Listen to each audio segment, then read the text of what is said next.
এতিয়া আহিলে নৱেম্বৰ মাহৰ কাৰেণ্ট এফেয়াৰ্ছ আৰু এই কাৰেণ্ট এফেয়াৰ্ছ ইবুকখন কিনিবলৈ হ'লে আপোনালোকে যাব লাগিব আমাৰ তলত ডেছক্ৰিপশ্যনত লিংক আছে তাত গৈ কিনে আপোনালোকে এই current affairs Assam current affairs 11 months from July to May' 2026 এই 11 মান্থছৰ কাৰেণ্ট এফেয়াৰ্ছখন কিনিব লাগিব Assam specific current affairs ebook হয় তো এইখন ইবুকখন আপোনালোকে ৰিভিজন কৰিবলৈ ভাল হ'ব পৰীক্ষাৰ আগত ছবাৰ সংবাদকৈ ৰিভিজন কৰি যোৱাৰ পিছত আপোনালোকৰ আছামৰ যোনখিনি কাৰেণ্ট এফেয়াৰ্ছ সেইখিনি কৰিবলৈ আপোনালোকে সুবিধা পাব ঠিক আছে আৰু আপোনালোকে যদি নোটছ তৈয়াৰ কৰা নাই কাৰেণ্ট এফেয়াৰ্ছ ইতিমধ্যেলৈকে বাল্কি ডাঙৰ কাৰেণ্ট এফেয়াৰ্ছ ইবুক পঢ়ি আছে আৰু যদি পেপাৰ পঢ়ি আছে তাৰ পৰা যদি নোটছ তৈয়াৰ কৰা হোৱা নাই তেন্তে এইখন আপোনালোকৰ শ্বৰ্ট নোটছ যোনখিনি টপাৰ্ছবোৰে আচলতে তৈয়াৰ কৰে এনেকুৱা শ্বৰ্ট নোটছ তো সেই গোটেই টপাৰ শ্বৰ্ট নোটছ আচলতে এই কাৰেণ্ট এফেয়াৰ্ছখিনি লৈ অনা হৈছে আপোনালোকৰ সুবিধাৰ বাবে তো কিনিলেও এতিয়া 149 ৰুপিজ দি কিনে আৰু ৰিভিজন কৰক ঠিক আছে আৰু ৰিভিজন যদি কৰি যায় 6-7 বাৰ তেন্তে আপোনালোকৰ কোনো প্ৰব্লেম নহ'ব কাৰেণ্ট এফেয়াৰ্ছখিনি কৰিবলৈ কাৰণে আৰু এইটো আমাৰ তলত ডেছক্ৰিপশ্যনত লিংক আছে তাত গৈ আপোনালোকে এই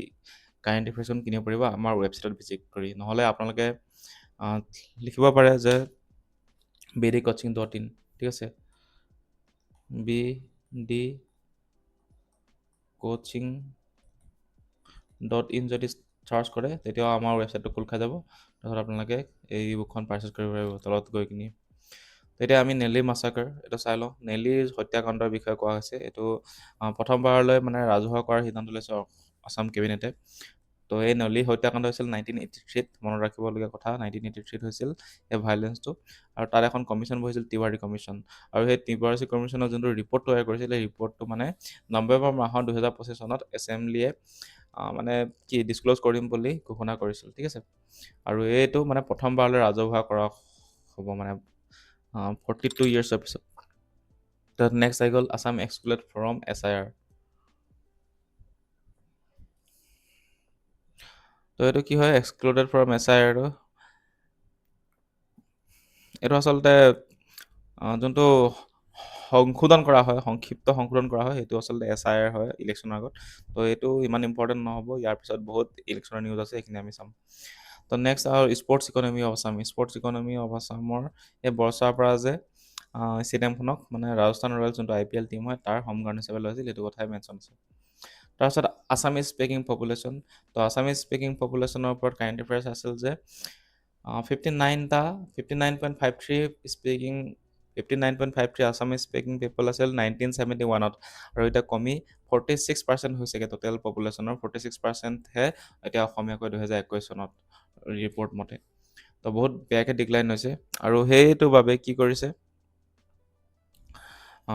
এই যোনটো লিংগুইষ্টিক যোনটো ডিক্লাইনেশ্যন হৈছে ভাষাৰ যোনটো খহনীয় হৈছে কমি গৈ আছে অসমীয়া স্পীকিং পিপল তো তাৰ বাবে ৰোধ কৰিবলৈ ৰাজ্য চৰকাৰে যোনটো আছাম একৰ্ডৰ 6 নং দফা আছিলে ক্ল'জ 6 আছিলে সেই দফাৰ অধীনত যোনখন বিপ্লৱ শৰ্মা কমিটি বহিছিল তাৰ 52টা ৰেকমেণ্ডেশ্যনৰ ভিতৰত 38টা আছাম ষ্টেটে মানে ইমপ্লিমেণ্ট কৰিছে তো এতিয়া হৈ গ'ল যে তাৰ লগতে আৰু এটা ইনিচিয়েটিভ লৈছে যে যোনখিনি আছামিজ যোনটো লেংগুৱেজ কম্পালচৰি ছাবজেক্ট কৰি দিয়া হৈছে অল গভৰ্ণমেণ্ট এণ্ড প্ৰাইভেট স্কুলত ব্ৰহ্মপুত্ৰ ভেলীত ঠিক আছে ব্ৰহ্মপুত্ৰ ভেলীৰ যিমানখিনি প্ৰাইভেট আৰু গভৰ্ণমেণ্ট স্কুল আছে সকলোখিনিতে আছামিজ লেংগুৱেজটো কম্পালচৰি কৰি দিয়া আছে মানে আছামিজ ছাবজেক্টটো কম্পালচৰি কৰি দিয়া আছে যাতে অসমীয়া ভাষাটো থাকক আৰু লগতে আছামিজটো যেনেকৈ মেণ্ডেটৰী কৰি দিয়া হৈছে তেনেকৈ বড়ো লেংগুৱেজটো বড়ো টেৰিটৰিয়েল ৰিজনত এইটো মেণ্ডেটৰী কৰি দিয়া হৈছে এতিয়া bunting endangered bunting at Dikrong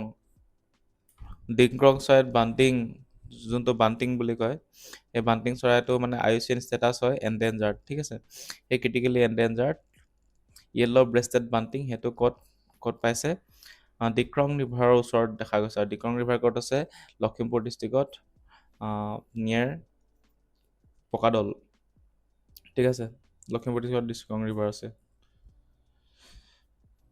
তাৰপিছত হৈ গৈছে যে কাৰেণ্টলি এনভাইৰমেণ্ট ইছ্যু এটা চলি আছে ডিক্ৰং নদীখনৰ ওপৰত যে যোনটো বিহপুৰীয়াৰ ওচৰৰ যোনটো মেৰ বিল আছে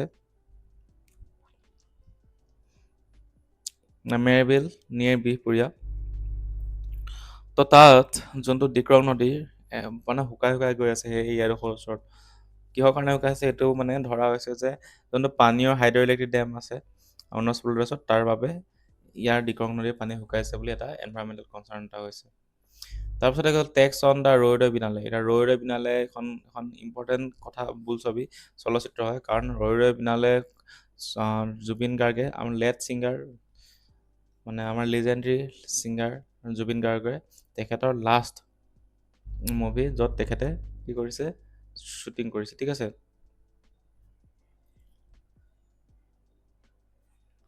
তাত মানে তেখেতে শেষৰ চলচ্চিত্ৰ তেখেতে অভিনয় কৰা, জুবিন গাৰ্গে অভিনয় কৰা শেষৰ চলচ্চিত্ৰ হৈছে ৰৈ বিনালে।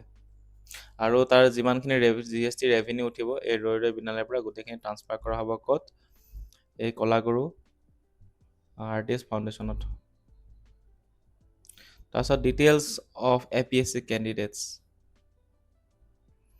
এতিয়া এইখিনিতে কথা হৈছে যে ৰাজ্যিক যোনটো state chief election state chief information commissioner আছে, তেখেতে এটা ডাইৰেকশ্যন দিছে, কিহৰ কাৰণে ডাইৰেক্টিভ এটা দিছে যে APSC যিমানখিনি কেণ্ডিডেট আছে, যোন মানে পাছ হৈছে, তেখেতসকলৰ মানে এটা ৰেকৰ্ড কৰা যাব। কি ৰেকৰ্ড কৰা যাব? ডাটা ট্ৰেক কৰা হ'ব। তেওঁলোকে মানে CBSEত পঢ়ি আহিছে নে ছেবাত পঢ়িছে, নে ছেবাৰ আণ্ডাৰত যদি পঢ়িছে তেন্তে কোনটো মিডিয়ামত তেওঁলোকে পঢ়িছে, সকলোখিনি ৰেকৰ্ড কৰা হ'ব, ঠিক আছে। আৰু সেইমতে তেওঁলোকৰ ভাইভা ভইচ আৰু ফাইনেল এপইণ্টমেণ্ট দিয়া হ'ব।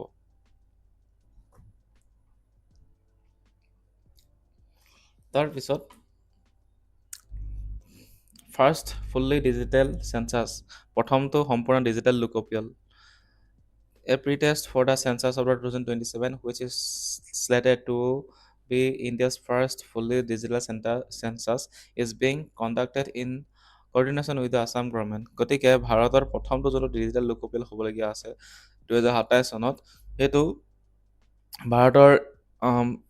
ভাৰত চৰকাৰে অসম চৰকাৰৰ সহযোগিতাত মানে এইটো আৰম্ভ কৰিছে ইতিমধ্যে। আৰু প্ৰি টেষ্ট হিচাপে ক'ত কৰা হৈছে? ডিব্ৰুগড়, ৱেষ্ট কাৰ্বি আংলং আৰু হাইলাকান্দিত এই টেষ্টটো প্ৰথম ফেজটো কৰা হৈছে, ঠিক আছে। আৰু যোনটো ডিজিটেল চেঞ্চাছ নেশ্যন ৱাইজ, সেইটো এপ্ৰিল 1 তাৰিখৰ পৰা মানে কৰিব বুলি অফিচিয়েলি ধৰা হৈছে। তো যোনটো দেশজুৰি ডিজিটেল লোকপিয়ল হ'ব, সেইটো আনুষ্ঠানিকভাৱে 2026 চনৰ 1 এপ্ৰিলৰ পৰা আৰম্ভ কৰা হ'ব। আৰু 2027 চনৰ 1 মাৰ্চ তাৰিখে যোনটো ৰেফাৰেঞ্চ ডেট, সেই ৰেফাৰেঞ্চ ডেটটো লোৱা হ'ব as a serving population reference date.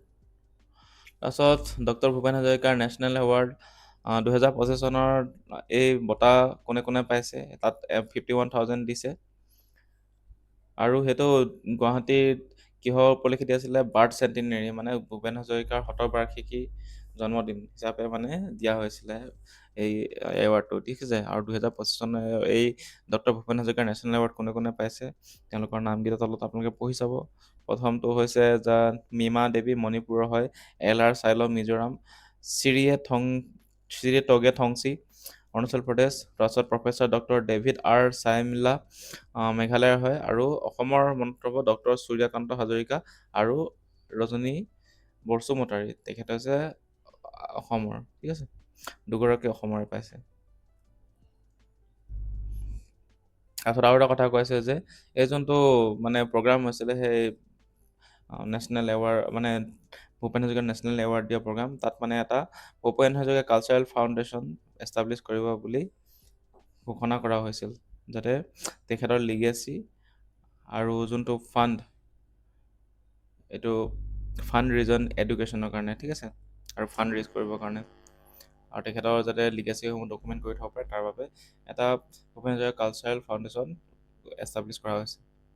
তাৰপিছত ড্ৰাই ৱেষ্ট ছেগ্ৰিগেশ্যন, যোনখিনি শুকান আৱৰ্জনা আছে তাৰ পৃথকীকৰণ কৰাৰ এটা সিদ্ধান্ত লৈছিলে GMC, অৰ্থাৎ গুৱাহাটী মিউনিচিপেল কৰ্পৰেশ্যনে। তো সেইটো হৈছে to improve the Guwahati's national sanitation ranking, যাতে গুৱাহাটীৰ যোনটো ৰাষ্ট্ৰীয় নেশ্যনেল চেনিটেশ্যন ৰেংকিংটো যাতে আৰু অলপ ভাল কৰিব পাৰে, তাৰ বাবে GMCয়ে প্ৰতি বুধবাৰে in every Wednesday of week, ঠিক আছে, তেখেতে door to door dry waste collection কৰিব, ঠিক আছে, কালেকশ্যন ড্ৰাইভ কৰিব। মানে প্ৰতি ঘৰে ঘৰে গৈ কিনি তেওঁলোকে প্ৰত্যেকটো বুধবাৰে মানুহৰ ঘৰে ঘৰে গৈ এই যোনখিনি ড্ৰাই ৱেষ্ট সেইখিনি কালেকশ্যন কৰিব, ঠিক আছে। আৰু গুৱাহাটীয়ে এইবাৰ স্বচ্ছ সৰ্বেক্ষণ এৱাৰ্ড 2024-25ত কিমান ৰেংক পাইছে? 44 ৰেংক পাইছে আউট অফ 95 চিটিজ। আৰু এইটো কোনটো কেটেগৰী আছিল? 3 লাখৰ পৰা 10 লাখ পপুলেশ্যন থকা চিটি কেটেগৰী পাইছে। 44 ৰেংক আউট অফ 95 চিটিজ। তাৰপিছত GMCয়ে প্ৰতিটো ৱাৰ্ডকে 90 লাখকে পইচা দিছে, ঠিক আছে। GMCয়ে দিছে, মানে গুৱাহাটী মিউনিচিপেল কৰ্পৰেশ্যন দিছে, যাতে চিভিক ইনফ্ৰাষ্ট্ৰাকচাৰ ডেভেলপমেণ্ট কৰিব পাৰে। আৰু এটা বৰাগাঁও বুলি এডোখৰ জেগা আছিল, য'ত মানে এই ডাম্পিংসমূহ কৰা হৈছিল। সেই জেগাডোখৰ 38%লৈকে কি কৰিছে? ৰিকভাৰী কৰিছে, ঠিক আছে। তো ভাল কৰিছে মানে, আৰু এইটো বায়'ৰিমেডিয়েটেড কৰি দিছে, বায়'ৰিমেডিয়েট কৰিছে।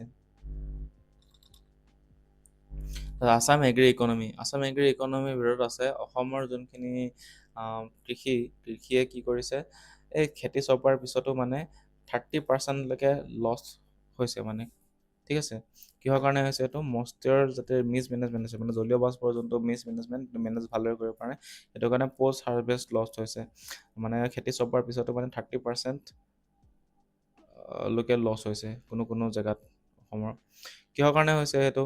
কাৰণ যোনটো ফুড কৰ্পৰেশ্যন ইণ্ডিয়া আছিল, তেখেতসকলৰ মতে 14% লিমিট হয়। মানে ধানত যিহেতু জলীয় বাষ্প থাকে, শুকান শুকান সেমেকি থাকে যে, সেই ধানখিনি মানে 40% লিমিট কৰি দিছে, মানে যি বস্তু হওক। কিন্তু অসমৰ যোনখিনি ধান, সেইখিনি মইশ্চাৰ মেনেজমেণ্ট কৰিব পৰা নাই ভালকৈ, সেইটো বাবে 17 to 22% মইশ্চাৰ আছে। তো সেইটো কাৰণে কি কৈছে, ফুড কৰ্পৰেশ্যন ইণ্ডিয়াই কেৱল মাত্ৰ 2% ধানহে কিনিছে।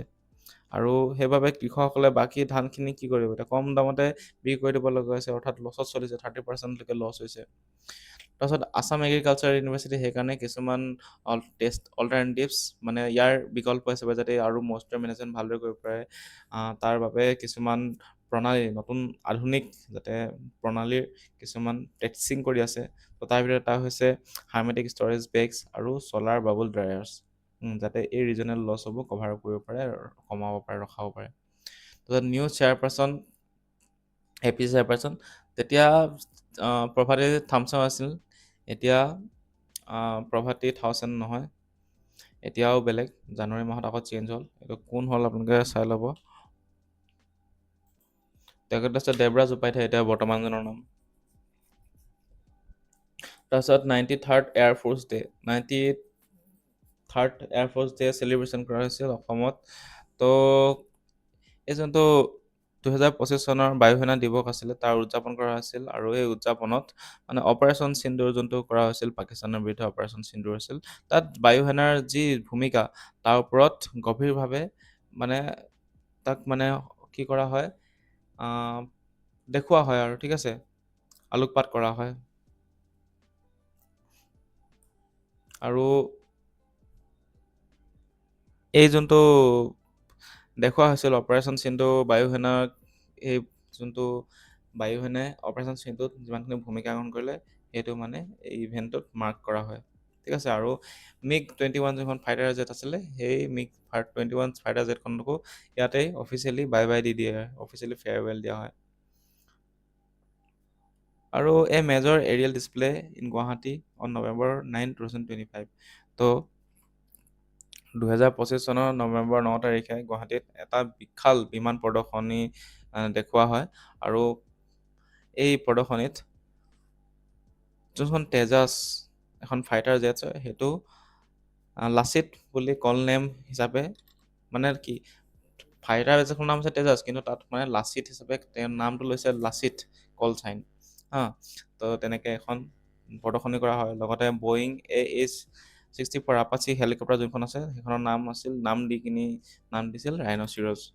তো এইবোৰ প্ৰদৰ্শনী কৰা হৈছে। আৰু এটা আছিল তো C-295 ট্ৰান্সপৰ্ট এয়াৰক্ৰাফ্ট আছে, তাক নাম দিয়া হৈছিল মানস বুলি। আৰু এই গোটেইকেইখন প্ৰদৰ্শনী কৰা হয় বিমান প্ৰদৰ্শনীত। তাৰপিছত হোৱাইট ব্ৰেষ্টেড ৱাটাৰ হেন, তাৰমানে কি, ডাউক চৰাইৰ কথা কোৱা হৈছে, যে শেহতীয়াকৈ বজালী জিলাৰ যোনটো চিক্ৰুইটা বিল আছে, এই বিলত এই চৰাইবিধ দেখা পোৱা গৈছে, ঠিক আছে। আৰু চাইণ্টিফিক নেম হ'ব আমাউৰনিছ ফিনিকাৰ্কাছ, ঠিক আছে।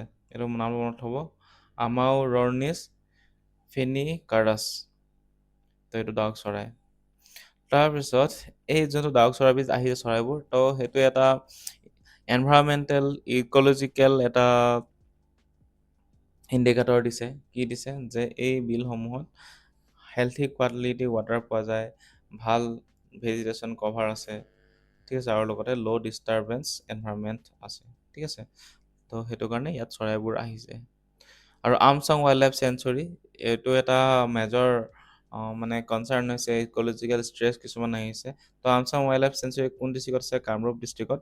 এইটো টোটেল মানে ইয়াৰ মাটিকালি হৈছে 78.64 স্কুৱাৰ কিলোমিটাৰ। আৰু ইয়াত মানে কি হৈছে, এতিয়া হিউমেন ছেটেলমেণ্ট বহুত হৈ গৈছে, আৰু লগতে এনক্ৰচমেণ্ট আছে ফৰ কনষ্ট্ৰাকশ্যন।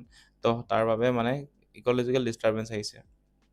আৰু যোনটো এলিফেণ্ট কৰিডৰ্ছ কিছুমান আছিল, য'ত হাতী অহা যোৱা কৰে, এই ৱাইল্ড লাইফ চেঞ্চুৰীখনৰ লগত লিংক আছিল সোণাপুৰলৈকে, তাৰপিছত আছিলে মৰকদলা ৰিজাৰ্ভ ফৰেষ্টলৈকে আছিলে, আৰু মেঘালয় হিলছ। তো সেই এলিফেণ্ট কৰিডৰখিনিৰো ক্ৰিটিকেল লছ হৈছে, ঠিক আছে, ট্ৰেডিশ্যনেল ক্ৰিটিকেল লছ হৈছে। তো জগন্নাথ ঠাকুৰ সাহিত্য সন্মান, তো জগন্নাথ ঠাকুৰ সাহিত্য সন্মান 2025 চনৰ 5 মে'ত মানে 5 মে' হৈছিল 2025 চনত, যোনটো ফিফ্থ সংখ্যক পঞ্চম সংখ্যক জগন্নাথ ঠাকুৰ সাহিত্য সন্মান আছিলে। সেইটো বিশিষ্ট অসমীয়া চুটি গল্প লেখক, যাৰ নাম আছে ভূপেন নাৰায়ণ, তেখেতক ভূপেন নাৰায়ণ ভট্টাচাৰ্যক এই বঁটাটি প্ৰদান কৰা হয়, জগন্নাথ ঠাকুৰ সাহিত্য সন্মান। ইয়াৰ লগত কি কি আছে? 50,000 টকা দিছে, আৰু লগতে এখন মাত পত্ৰ দিয়া হয়, চাইটেশ্যন আৰু ট্ৰফি এটা দিব, আৰু লগতে 50,000 টকা। আজি বৰুৱা এৱাৰ্ডছ, অৰ্থাৎ ৰাজা গোবিন্দ বৰুৱা এৱাৰ্ডছ, তেখেতে আছাম ট্ৰিবিউন গ্ৰুপৰ ফাউণ্ডাৰ আছিল। এই the R G Baruah memorial award 2025 presented at the Assam Tribune 2025 dialogue event in the Guwahati in November 9। গতিকে R G Baruah memorial award দিয়া হৈছে গুৱাহাটীত। সেইটো ক'ত দিয়া হৈছিল? আছাম ট্ৰিবিউন ডায়লগ 25ত দিয়া হৈছিল। তো কোনে কোনে পাইছে সেইটো চাই ল'ব, যে বেজবৰুৱাই পাইছে, DN বেজবৰুৱাই পাইছে এক্সেলেঞ্চ ইন জাৰ্নেলিজমৰ বাবে, জাহ্নু বৰুৱাই পাইছে এক্সেলেঞ্চ ইন কালচাৰেল ডেভেলপমেণ্ট, আৰু ডক্টৰ নগেন্দ্ৰ নাথ দত্তই পাইছে excellence in business and entrepreneurship, আৰু লগতে লাৰচিং ডি চাওৱানে পাইছে এক্সেলেঞ্চ ইন স্পৰ্টছ। তাৰপিছত 12টা টাইগাৰ মৃত্যু হৈছে, তাৰে ভিতৰত 7টা কাজিৰঙা টাইগাৰ ৰিজাৰ্ভত আছে, আৰু এটা ওৰাং টাইগাৰ ৰিজাৰ্ভত আছে। অৰ্থাৎ 12টাৰ ভিতৰত টোটেল 136টা টোটেল ইণ্ডিয়াত ঢুকাইছে, ঠিক আছে। এইটো কাৰ ৰিপৰ্ট হয়? NTCA ৰিপৰ্ট দিছে অক্টোবৰ 22, 2025ত। তো সেই 136টাৰ ভিতৰত 12টা ডেথ হৈছে অসমত, তাৰে ভিতৰত 7টা হৈছে কাজিৰঙা নেশ্যনেল টাইগাৰ ৰিজাৰ্ভত, আৰু লগতে এটা হৈছে ওৰাং টাইগাৰ ৰিজাৰ্ভত। আৰু এই যোনটো চাৰিটা আউটছাইড দ্য প্ৰটেক্টেড এৰিয়া, মানে যোনখিনি আমাৰ প্ৰটেক্টেড এৰিয়া আছে, like wild life century, national park, ঠিক আছে, ফৰেষ্ট ৰিজাৰ্ভ।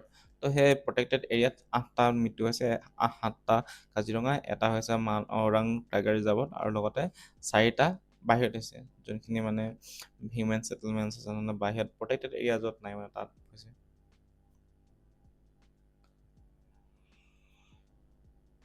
তাৰপিছত মাইগ্ৰেটৰী আমুৰ ফেলকন,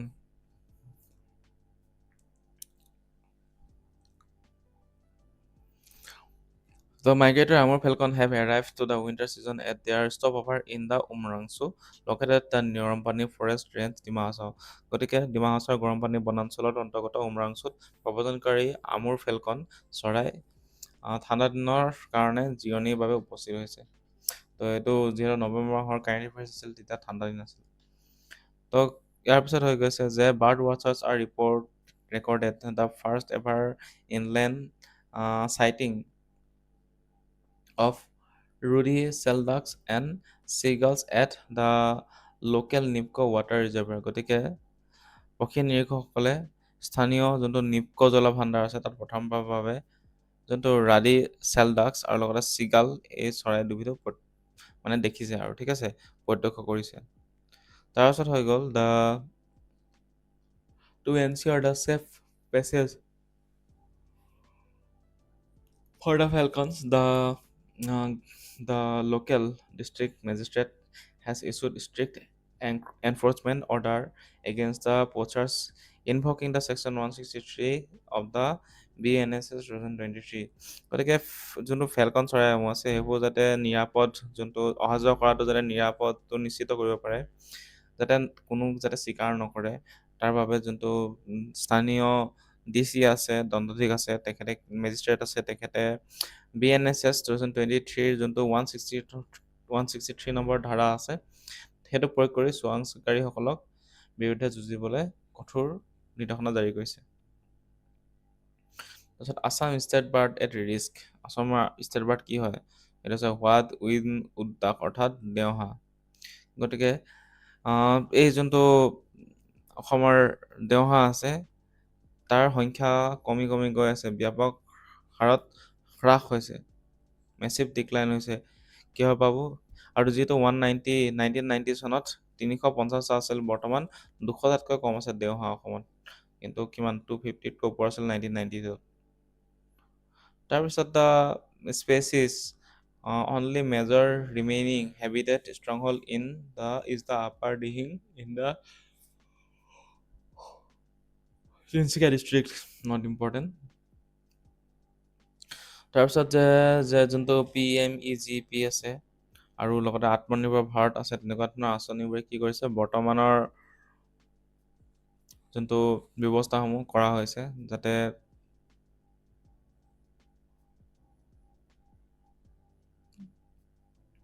নহয় ৱাইল্ড লাইফ যোনটো ইণ্ডিয়া আছে is currently actively conducting the field service across the Assam and Arunachal Pradesh to bridge the knowledge gaps and draft long-term recovery strategy.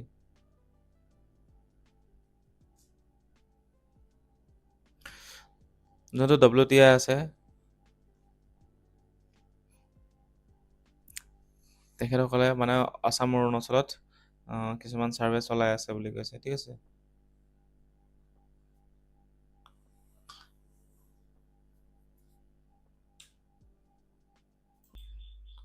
So last night when I was recording this video, I was so exhausted and sleepy.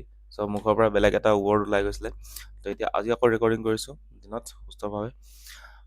এইটো আকৌ এবাৰ কৈ দিছোঁ যে Assam state bird at risk এইটো কি আছিলে। তো এইটো হৈছিলে যে the population of white wing wood duck, মানে ধৰা দেওহাঁহ। অসমৰ ষ্টেট বাৰ্ড কি হয়? দেওহাঁহ হয়। দেওহাঁহৰ আগতে কিমান আছিলে? 1990ত 350টা পোৱা গৈছিলে, ঠিক আছে, 350টা পোৱা গৈছিলে। এতিয়া বৰ্তমান সময়ত 200টাহে আছেগে দেওহাঁহ গৈ কিনি। তো সেইটো এটা বহুত ডাঙৰ হেবিটেট লছ হৈছে, ঠিক আছে। হেবিটেট লছ নহয় আচলতে, দেওহাঁহৰ সংখ্যা মানে পপুলেশ্যন বহুত ব্যাপক ৰূপত কমিছে। আৰু তিনিচুকীয়া ওচৰৰ আপাৰ দিহিঙত এই দেওহাঁহবিধ বেছিকৈ পোৱা যায় মানে বৰ্তমান সময়ত। আৰু এতিয়া কি হৈ গৈছে, যোনটো থাৰ্ডত কোনটো কথা কৈছিলে যে draft to bridge knowledge gaps and draft long term recovery. তো তাৰমানে কি, যাতে এক দীৰ্ঘম্যাদী পুনৰুদ্ধাৰ কৌশল যাতে প্ৰস্তুত কৰিব পাৰে, এটা লং টাৰ্ম ষ্ট্ৰেটেজি, ৰিকভাৰী ষ্ট্ৰেটেজি কৰিব পাৰে, আৰু লগতে টু ব্ৰিজ নলেজ গেপছ, মানে যোনবোৰ নলেজৰ অৰ্থাৎ জ্ঞানৰ তথ্যৰ যোনবোৰ সুৰুঙাবোৰ আছে সেইবোৰ যাতে পূৰণ কৰিব পাৰে। আৰু তাৰ বাবে কি কৰিছে, wild life trust of India এই সংস্থাটোৱে কি কৰিছে, বৰ্তমান অসম আৰু অৰুণাচল প্ৰদেশত সক্ৰিয়ভাৱে কিছুমান ছাৰ্ভে কৰি আছে, ফিল্ড ছাৰ্ভে কৰি আছে। তো সেইটোৱে আছাম ষ্টেট বাৰ্ডৰ যোনটো কাৰেণ্ট এফেয়াৰ্ছ আছিলে নৱেম্বৰ মাহত। তাৰপিছত আহিলে Assam small industries. So to curb the out-migration and build the rural economy, Assam is focusing on establishing two rural economic zones, model after the successful rural industrial park clusters in Chhattisgarh. তো যোনটো out migration হয়, তাৰমানে বহিঃপ্ৰব্ৰজন হয়, সেইটো ৰোধ কৰিবলৈ কাৰণে অসমৰ আৰু লগতে অসমৰ যোনটো গাঁও অঞ্চলৰ অৰ্থনীতি সেইটো গঢ়ি তুলিবৰ বাবে কি কৰিছে, অসমে এই যোনটো গ্ৰাম্য অৰ্থনৈতিক মণ্ডল অৰ্থাৎ REZ যাক কোৱা হয় ৰুৰেল ইকনমিক জ'ন সেইটো স্থাপনৰ ওপৰত গুৰুত্ব প্ৰদান কৰিছে। কাৰণ ছত্তীশগড়ত এটা প্ৰগ্ৰাম অনা হৈছিল যোনৰ নাম হৈছিল গ্ৰাম্য ঔদ্যোগিক পাৰ্ক, মানে যাৰ নাম আছিল ৰুৰেল ইণ্ডাষ্ট্ৰিয়েল পাৰ্ক। গতিকে সেইটো সফল হৈছে, ছত্তীশগড়ত নাই সেইটো মডেলটো। গতিকে তাকে ফ'ল' কৰি কিনে অসমতো ৰুৰেল ইকনমিক জ'ন মানে খুলিবলৈ কাৰণে সিদ্ধান্ত গ্ৰহণ কৰিছে, গুৰুত্ব আৰোপ কৰিছে। তাৰপিছত হৈছে current support mechanism including PMEGP and Atmanirbhar Bharat schemes are actively channelling credit and infrastructure support to high potential state sectors like bamboo craft, handloom and food processing. গতিকে PMEGP আৰু লগতে আত্মনিৰ্ভৰ ভাৰত এই দুটা আঁচনিৰ দৰে বৰ্তমান আৰু বেলেগ আঁচনিসমূহ সহায় হোৱাকৈ ব্যৱস্থাসমূহ যোনবোৰ ৰাজ্য চৰকাৰ একদম আৰু হাই ক্লাছ যোনবোৰ খণ্ডসমূহ আছে, হাই ক্লাছ মানে কি হাই পটেঞ্চিয়েল যোনবোৰ ছেক্টৰছ আছে, যেনেকৈ বাঁহৰ শিল্প হৈ গ'ল, বেম্বো ক্ৰাফ্টছ, হেণ্ডলুমছ, তাৰপিছত মানে হস্ত শিল্প যোনবোৰ হাতেদি তাঁত শিল্প, আৰু লগতে যোনটো ফুড প্ৰচেছিং যোনবোৰ খাদ্য প্ৰক্ৰিয়াকৰণ কৰি কিনি আচাৰ বনোৱা হয়, মানে ফুড প্ৰচেছিং যোনবোৰ ছেক্টৰছ আছো আমাৰ তাৰ ওপৰত মানে এই যোনবোৰ আন্তঃগাঁথনি যাতে ইনফ্ৰাষ্ট্ৰাকচাৰ ডেভেলপমেণ্ট কৰিব পাৰে তাৰ ওপৰত সমৰ্থন কৰিছে, মানে ছাপোৰ্ট কৰিছে, মানে এইবোৰ মানে ছেক্টৰৰ ওপৰত ধ্যান দিব লাগে বুলি এই PMEGP আত্মনিৰ্ভৰ ভাৰত এনেকুৱা স্কিম আনিছিলে, এনেকুৱা ইয়াৰ ওপৰত কিবা স্কিম আনিব লাগে যাতে এইবোৰ আৰু গ্ৰ' কৰিব পাৰে। তো এইটো আছাম স্মল ইণ্ডাষ্ট্ৰি নিউজ আছিলে। তাৰপিছত আছিলে ইষ্ট ইণ্ডিয়া কোম্পানী লেণ্ড পাট্টা। তো ইয়াৰ নিউজটো আছিল যে বিশ্বনাথ যোনখন জিলা, বিশ্বনাথ ডিষ্ট্ৰিক্টত 1818 চনৰ 2007 বছৰ পুৰণি যোনটো ইয়েৰ 2007 বছৰ পুৰণি যোনটো ব্ৰঞ্জ লেণ্ড পট্টা আছিলে, এই পট্টাটো কোনে দিছিলে?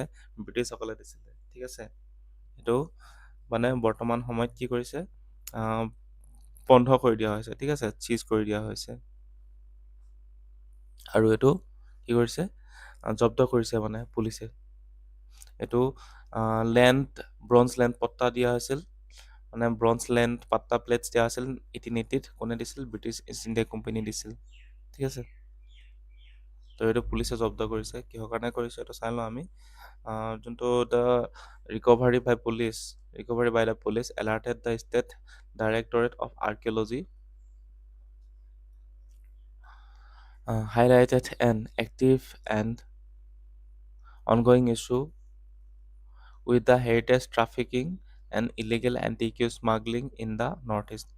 তো কৈছে যে ৰাজ্যৰ যোনটো ষ্টেট ডাইৰেক্টৰেট অফ আৰ্কিঅলজি আছে, তেওঁলোকৰ খবৰ ভিত্তিত আৰক্ষীয়ে এই যোনটো উদ্ধাৰ কাৰ্য তাত উদ্ধাৰ কাৰ্যটো কেলে কৰিছে, কাৰণ উত্তৰ পূৰ্বত মানে নৰ্থ ইষ্টত এইটো স্মাগলিং কৰি আছে, বৰ্তমান ট্ৰাফিকিং কৰি আছে, ইলিগেল এণ্টিকিউ স্মাগলিং কৰি আছে।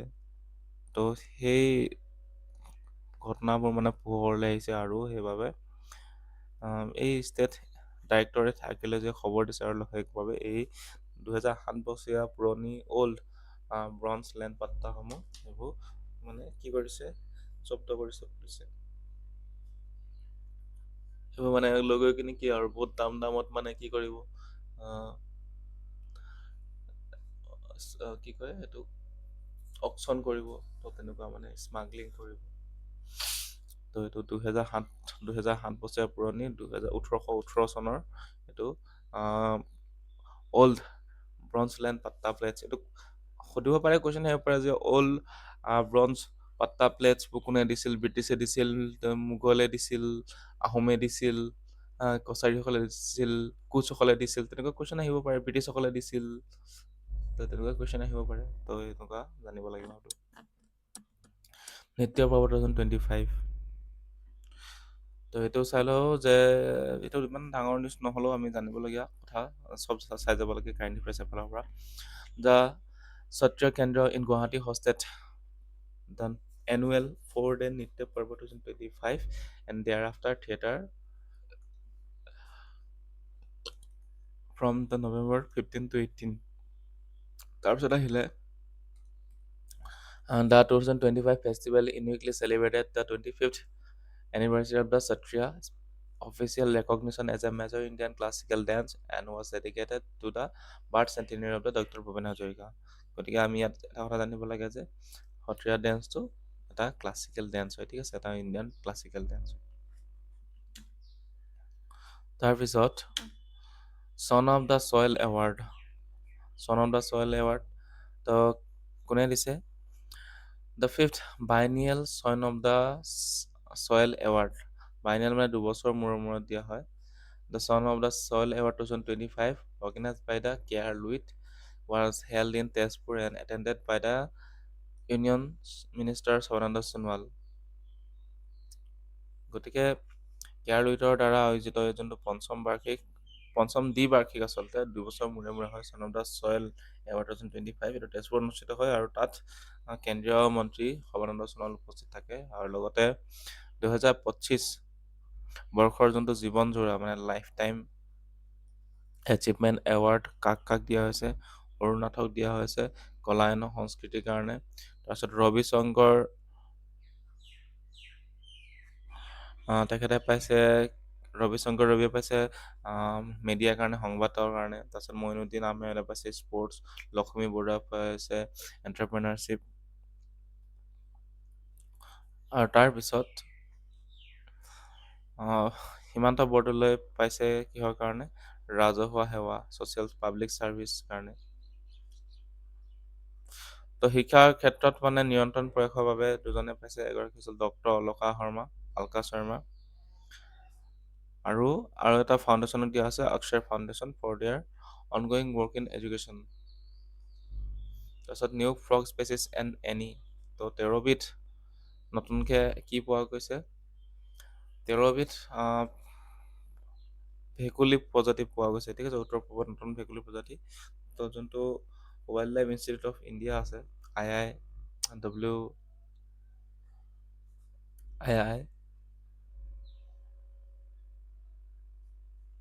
Wild life institute of India আছে,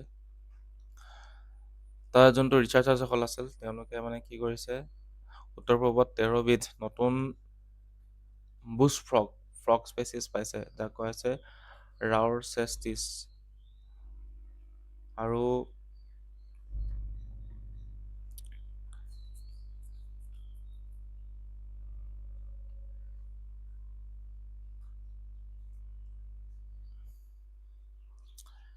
এই গোটেইকেইবিধৰ ভিতৰত বৰাক উপত্যকাত এটা ভেকুলী পোৱা গৈছে, তাৰ নামটো মনত ৰাখিবলগীয়া, তাৰ নামটো হৈছে ৰাউচেষ্টিছ বাৰাকেনচিছ, ঠিক আছে, যাক বৰাক ভেলী বুছ ফ্ৰগ বুলি জনা হয়। সেইটো নামটো মনত থ'ব, এইটো মানে অসমত পাইছে এইটো, ঠিক আছে।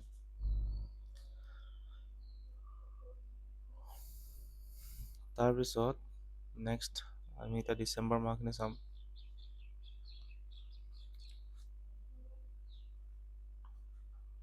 অসম দিৱস, তো সেইখিনি চোৱাৰ আগতে ক'ব বিচাৰিছোঁ যিসকলে এই আমাৰ PDF-খন ইবুকখন ল'ব বিচাৰিছে তেন্তে আমাৰ ৱেবছাইটত গৈ কিনি আপোনালোকে কিনিব পাৰিব 149 ৰুপিজ দি কিনি। দেখিছে ইতিমধ্যে আমি কেনেকৈ শ্বৰ্ট নোটছ অকল ইম্পৰ্টেণ্টখিনি আনিছোঁ ইয়াত, আৰু এইখিনি আপোনালোকে 5-6বাৰ ৰিভিজন কৰিবলৈ এতিয়াও সময় আছে, এতিয়াও হাতত প্ৰায় 1 মাহ সময় আছে, 1 মাহ নহয় আচলতে 27-28 দিনে বাকী আছেগৈ। তো এতিয়াও আপোনালোকে যদি ভালদৰে কৰে 5-6বাৰ ৰিভিজন, আপোনালোকে এই ইবুকখন আপোনালোকে 2 দিনতে ৰিভিজন কৰিব পাৰিব। 2 দিন মানে যদি ভালকৈ পঢ়ে এদিনতে ৰিভিজন হৈ যাব, ঠিক আছে। এনেকৈ যদি আপোনালোকে 6-7 দিনমান কৰি যায় তেন্তে আপোনালোকৰ অসমৰ কাৰেণ্ট এফেয়াৰ্ছখিনি এটলিষ্ট আপোনালোকৰ কমপ্লিট হৈ যাব। তো তলত ডেছক্ৰিপশ্যনত লিংক আছে, তাত গৈ কিনিব পাৰিব। এতিয়া আমি চাওঁ ডিচেম্বৰ মাহৰ কাৰেণ্ট এফেয়াৰ্ছ। তো অসম দিৱস কেতিয়া পালন কৰা হয়? 2 ডিচেম্বৰ তাৰিখে। তাৰপিছত নেক্সট হৈ গ'ল গ্ৰীণ ফিউচাৰ অফ গুৱাহাটী, যে PM10 level in Guwahati were successfully reduced to 109। এইটো চাইনটো হৈছে মাইক্ৰগ্ৰাম, ঠিক আছে, পাৰ মিটাৰ কিউব। তাৰপিছত 103 মাইক্ৰগ্ৰাম, মানে কি কৈছে PM10 লেভেলটো গুৱাহাটীত বৰ্তমান 103 কমি গৈছে, ঠিক আছে, আগতে 109 PM আছিল। এতিয়া কিছুমানৰ মনত কুৱেশ্যন আহিব পাৰে, যিহেতু ক'ৰবাত আমি দেখোঁ PM10 এইটো যেনেকে আমি দেখিছোঁ PM10 লেভেল, ক'ৰবাত থাকিব আপুনি PM2.5, হয় নাই? তো এইবোৰ কি হয়? এইবোৰ আচলতে পাৰ্টিকল হয়, ডাষ্ট পাৰ্টিকলছ হয়, স্মগি পাৰ্টিকলছ, কেমিকেল পাৰ্টিকলছ হয়, যোনবোৰ এয়াৰ লগত মিলি থাকে। এইবোৰ আমি মানে ইনহেল কৰোঁ মানে, ঠিক আছে? আমি উশাহ লওঁতে এইবোৰ আমাৰ শৰীৰত সোমাই যায়। তো PM10 মানে হৈছে যোনখিনি সেই এয়াৰত পাৰ্টিকলছ মিলি থাকে। তো তাৰ যোনটো ডায়মিটাৰ, এইটো পাৰ্টিকেলটোতো, ডায়মিটাৰটো যদি কিমান হয়, আহ, আহ, 10 মাইক্ৰমিটাৰ হয়, তেন্তে এইটো PM10 লেভেলত আহে। আৰু 2.5টো হৈছে 2.5 মাইক্ৰমিটাৰ। এইটো মানে একদম টাইনি পাৰ্টিকলছ হয় কিছুমান। তো সেই PM10 লেভেলত ৰিডিউচ কিমান হৈ গৈছে? 103 মাইক্ৰগ্ৰামলৈ আহিছে, ঠিক আছে? ফিজিকেল ইয়েৰ 2025-24-25ত। তাৰপিছত the city national ranking jump significantly 38 to 21 place, মানে 21st প্লেচ ইন দ্য স্বচ্ছ বায়ু সৰ্বেক্ষণ, মানে স্বচ্ছ বায়ু সৰ্বেক্ষণত গুৱাহাটীৰ ৰেংকিংটো 21 হৈছে বৰ্তমান সময়ত। The polygamy bill paste, polygamy মানে কি? বহু বিবাহ, ঠিক আছে? তাৰ বিধেয়কখন মানে গৃহীত হৈছে। The Assam legislative assembly pass the prohibition of the polygamy act 2025, marking the polygamy punishable offense carrying up to 7 years imprisonment and 10 years if an existing marriage is cancelled। মানে কৈছে যে অসমৰ যোনখন আহ, আছাম প্ৰহিবিশ্যন পলিগেমি বিল, সেইখন অনা হৈছিল, সেইখন বৰ্তমান অনা হৈছিল। আৰু লগতে তাত এটা পানিছেবল অফেন্স দিয়া আছে, যদি কেনেবাকৈ বহু বিবাহ কৰে তেন্তে সেইটো 7 বছৰ জেলটো হ'ব। লগতে যদি লুকুৱাই থৈ দিয়ে, মানে বিয়া পাতিছোঁ বুলি বেছি বিবাহ, তেতিয়াহ'লে 10 বছৰলৈকে জেল হ'ব পাৰিব। তাৰপিছত কৈছে যে যোনখন এই আইনখন আনিছে, এই আইনখনে কি কৰিব?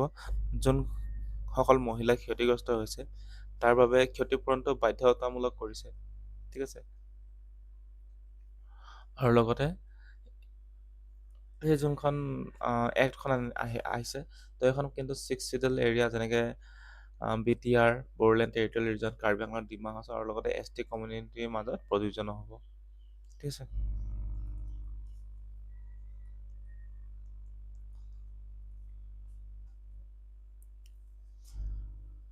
তাৰপিছত হৈ গ'ল দ্য ষ্টেট, এইটো আৰ্টিকল 342 যোনখিনি এৰিয়া আছিলে, মানে কি কয়, ST কমিউনিটি আছিলে আৰ্টিকলৰ মতে, তো তাৰ ওপৰত প্ৰযোজ্য নহ'ব মানে। তাৰপিছত the state government outlined a reform road map that includes introducing uniform civil code. আৰু এতিয়া ইউনিফৰ্ম চিভিল কোডক তো এইটো পিছত, এতিয়া বৰ্তমান নিউজত পাই যাব, এই তেতিয়া ইমান নাচলা হ'ব। তেতিয়া মানে কি কৰা আছিল, এই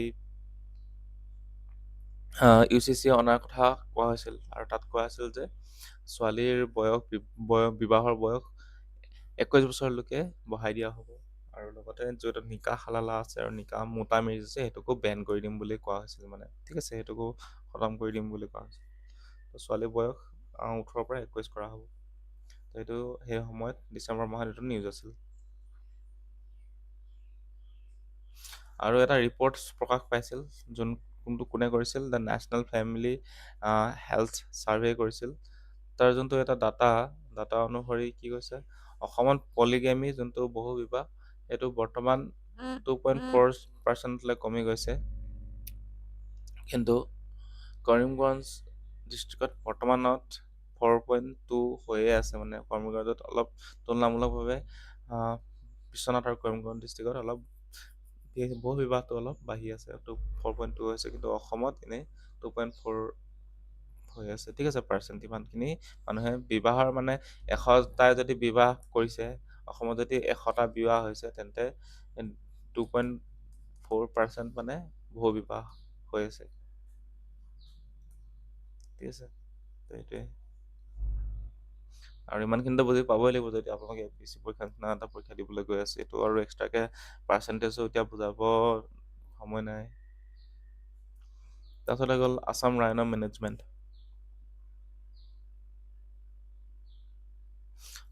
অসমৰ গড় মেনেজমেণ্টৰ ক্ষেত্ৰত ব্যৱস্থাপনাৰ ক্ষেত্ৰত কি ব্যৱস্থা লৈ চাই লওঁ আমি। The Kerala is looking to adopt Assam successful rhino conservation and conflict mitigation strategies implemented by the Pavitra Wildlife Sanctuary। গতিকে পবিতৰা ৱাইল্ড লাইফ চেঞ্চুৰীত যোনটো এটা ছাকচেছফুল ৰাইন' কনজাৰ্ভেশ্যন কৰা হৈছিল আৰু লগতে কনফ্লিক্ট মিটিগেশ্যন ষ্ট্ৰেটেজি কৰা হৈছিল, সেইটো মানে কেৰেলাই ইমপ্লিমেণ্ট কৰিম বুলি কৈছে। সেইটোৱে কথা।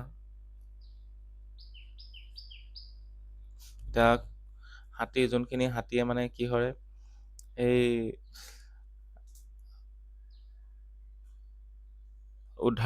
উদ্ধাৰত মানে কিছুমান আছে ন, ৰেস্কিউ মিছন আছে।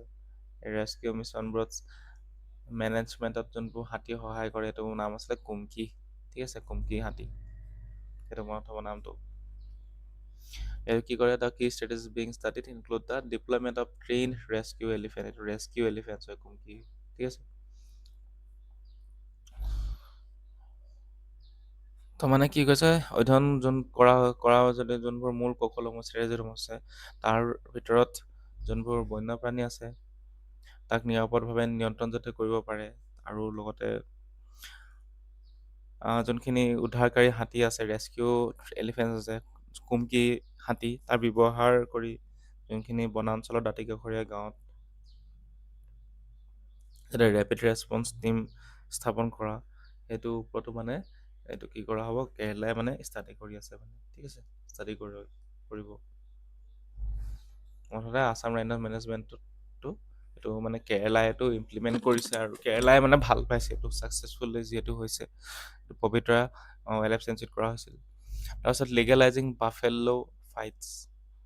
তো Assam legislative assembly passed the prevention to cruelty to animals amendment bill 2025 to legally permit the traditional bullfights mojos during the Magh Bihu specific regulatory condition। কৈছে যে নিৰ্দিষ্ট নীতি নিয়মৰ মাজেৰে মাঘ বিহুত যোনটো পৰম্পৰাগত আমাৰ ম'হ যুঁজ আছিল, সেইটো আইনী অনুমতি প্ৰদান কৰিবলৈ অসম বিধানসভাই এটা নতুন সংশোধন আনিছিল।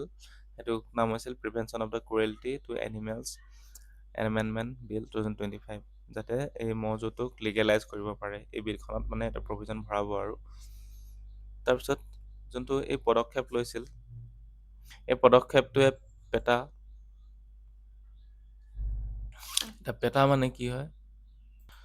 পেটা এটা হৈছে NGO, নন গভৰ্ণমেণ্টেল অৰ্গেনাইজেশ্যন, আৰু ইয়াৰ ফুল ফৰ্মটো হৈছে people for ethical treatment of animals. তো এই পেটাই কি কৰিছে, সমালোচনা কৰিছে, মানে তীব্ৰ সমালোচনা কৰিছে। কাৰণ সেই পেটাই কি কৰিছিলে, এই মৰিগাঁও আহতগুৰিত কি কৰিছিলে, আহতগুৰি মৰিগাঁও তাত মানে বাফেল'জ ফাইট হৈছিলে। সেইটো মানে কি কৈছে, ডকুমেণ্টাৰী এখন বনাই মানে তাত যোনবোৰ আঘাত দিয়া হৈছিল, ষ্ট্ৰেছ দিয়া হৈছিল, ইঞ্জুৰি হৈছিল সেই এনিমেলসমূহৰ, মানে মহসমূহৰ, মানে বাফেল' ফাইটৰ সময়ত সেই মহখিনি, তো সেইটো মানে ডকুমেণ্ট কৰি কিনে ক্ৰিটিচাইজ কৰিছে মানে। ঠিক আছে, তো সেইবাবে তাৰ আগতেও কি কৰিছিলে, গুৱাহাটী হাইকোৰ্টে যোনখন PCA এক্ট আছে, prevention of cruelty to animals, তো সেই এক্টখন 1960 হয়। সেই এক্টখনৰ মতে কি কৰিছিল, যে ম'হ যুঁজ আৰু বুলবুলি চৰাই যুঁজ, সেই দুটা আমাৰ মানে ট্ৰেডিশ্যনেল ফাইটছ হয়, এনিমেল ফাইটছ হয়। আমাৰ বিহুত পৰম্পৰাগতভাৱে কৰা হয়, বিহুত, মাঘৰ বিহুৰ সময়ত, বহাগ বিহুৰ সময়ত। তো সেই দুটাকে মানে বেন কৰিছিল। ঠিক আছে,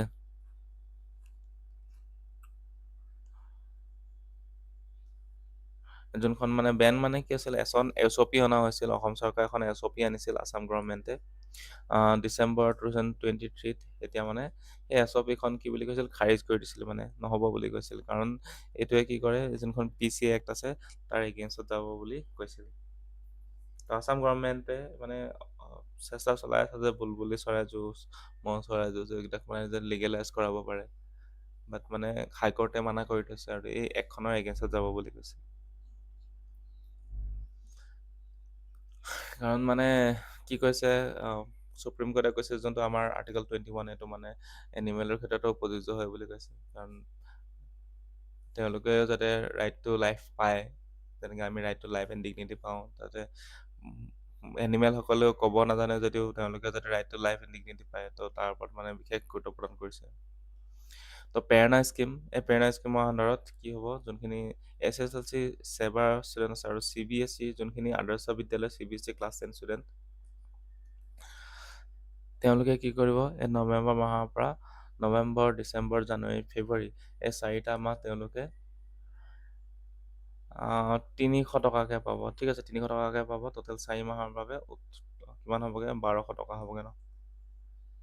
কাৰণ তেওঁলোকে যাতে কি কৰিব পাৰে, পৰীক্ষাটো ভালকৈ দিব পাৰে আৰু লগতে যোনটো ৰুৰেল ড্ৰপ আউট ৰেটছ আছে, স্কুলৰ পৰা যোনবোৰ আঁতৰি যায়, স্কুল এৰি দিয়ে, সেইটো যাতে কমাব পাৰে।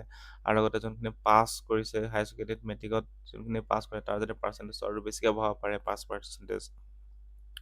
তো তাৰ বাবে এই 300 টকাকৈ মানে এইটো স্কিমটো অনা হৈছে প্ৰেৰণা স্কিম। এটা প্ৰেৰণা স্কিম আৰু জীৱন প্ৰেৰণা স্কিম দুটা বেলেগ স্কিম হয়, সেইটো মনত হ'ব। তাৰপিছত ৰেয়াৰ মাইগ্ৰেটৰী স্পেচিছ, তো এইটো হৈ গ'ল কি, The several rare migratory water bird species were recently recorded over 3-day period in Tamauliduba, Pagladuba, and Hansora Bills in Pavitra Wildlife Sanctuary। এইকেইটা বিলখিনিৰ নামত পবিত্ৰ ৱাইল্ড লাইফ চেঞ্চুৰী আছে। তাৰমানে কি পোৱা গৈছে তাত, 3 দিন ধৰি কেইবাবিধো মানে বিশেষ ৰেয়াৰ বিৰল প্ৰজাতিৰ জলচৰ চৰাই পৰিলক্ষিত হৈছে তাত। আৰু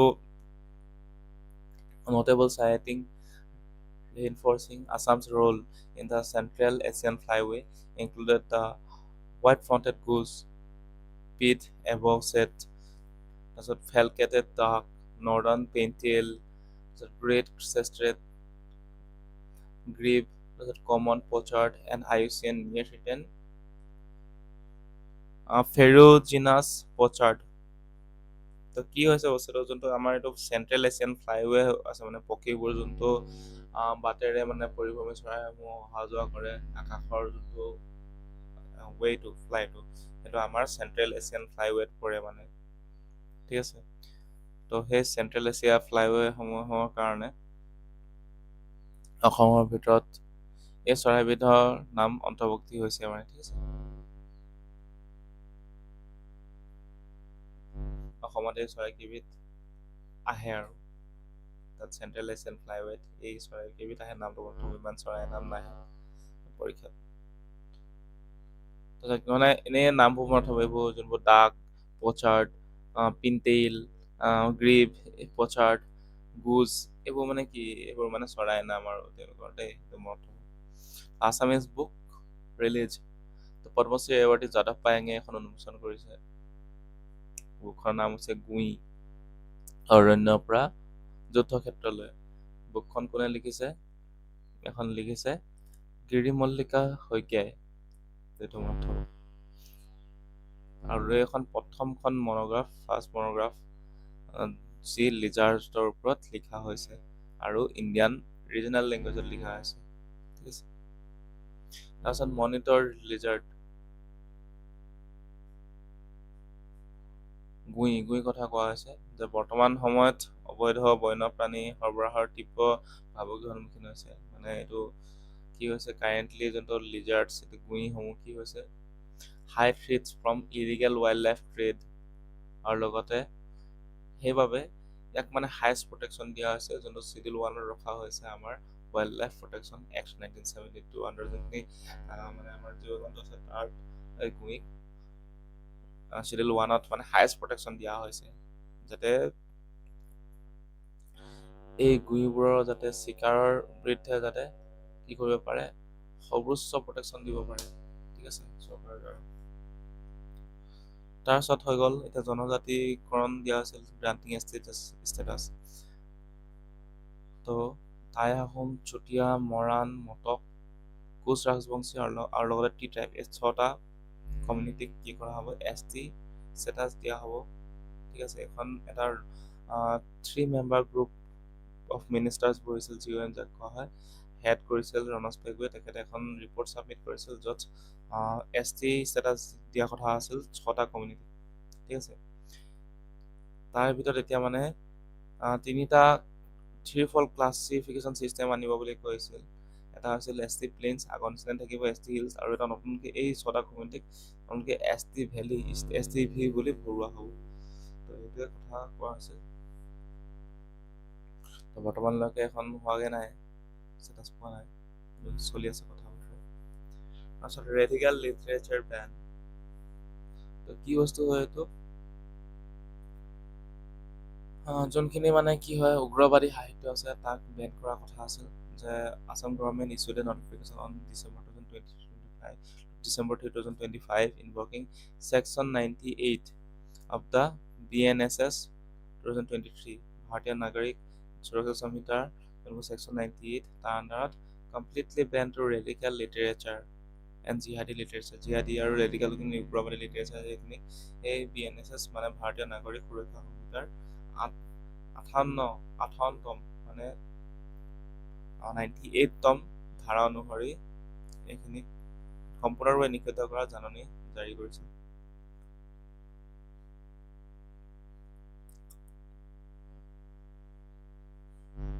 তাৰপিছত নেক্সট আমি চাই লওঁ, এইটো ছেকশ্যনো মনত থ'ব, BNSSৰ 98 ছেকশ্যন। তাৰপিছত শ্বহীদ দিৱস, অসম চুক্তি স্বাক্ষৰৰ 40 বছৰ পূৰ্ণ হৈছিল, তাৰ বাবে কি হৈছে ডিচেম্বৰ 10 তাৰিখে 2025 চনৰ, এইটো ডেটটো নথলেও হ'ব, পাৰিলে থৈ দিব। কি হৈছে গুৱাহাটীৰ যোনটো বৰা গাঁও এৰিয়া তাত এখন পাৰ্ক উদ্বোধন কৰা হৈছিল, ঠিক আছে, তাৰ নাম হৈছিল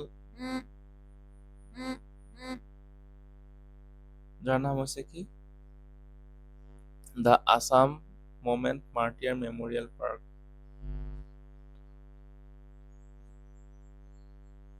ইয়াত এই যোনখন পাৰ্ক নিৰ্মাণ কৰা হৈছে তাত মানে কি হৈছে 1979ৰ পৰা 1985লৈকে যিমানখিনি মানে শ্বহীদ হৈছিল কমেও তাত 860 গৰাকীৰ শ্বহীদ হৈছিল, ঠিক আছে। তেখেতসকলক মানে সুঁৱৰিখিনি 225 মিটাৰ ফুট এটা উচ্চতাৰ এটা কেন্দ্ৰীয় স্মাৰক স্তম্ভ আৰু লগতে 860টা আবক্ষ মূৰ্তি নিৰ্মাণ কৰা হৈছে আৰু লগতে ডেইলি লাইটৰ ব্যৱস্থা কৰা হৈছে, ঠিক আছে। তো মাৰ্টিয়াৰকেইটাৰ নাম মানে কিমান আছিল 860, আৰু প্ৰথমজন মাৰ্টিয়াৰ আছিল Khargeswar Talukdar. MRO hub in Assam, MRO মানে কি হৈছে, MRO মানে হৈছে মেইনটেনেন্স ৰিপেয়াৰ এণ্ড অভাৰহাউল, ঠিক আছে। তো 2030 চনৰ ভিতৰত কি কৰিব, 2030 চনৰ ভিতৰত নৰ্থ ইষ্টৰ বিমান পৰিবহণ আৰু প্ৰতিৰক্ষা যাক কোৱা হয় MRO এনেকুৱা হাব খুলিব। তো তাৰ বাবে MRO যোনখন পলিচি, ঠিক আছে, 2025 তাক অনুমোদন জনোৱা হৈছে। এভিয়েশ্যন চেক্টৰ, তাৰপিছত যোনটো সেই MRO হাব খুলিবৰ বাবে টোটেল ইনভেষ্টমেণ্ট কিমান কৰিব 1500 কোটি টকা, আৰু লগতে ৱৰ্ল্ড ক্লাছ MRO তিনিটা এটলিষ্ট ৱৰ্ল্ড ক্লাছ MRO যাতে বনাব পাৰে অসমত তাৰ বাবে চেষ্টা চলোৱা হ'ব, আৰু লগতে তাত কিমান জবছ ওলাব, প্ৰায় 1000 স্কিল জবছ।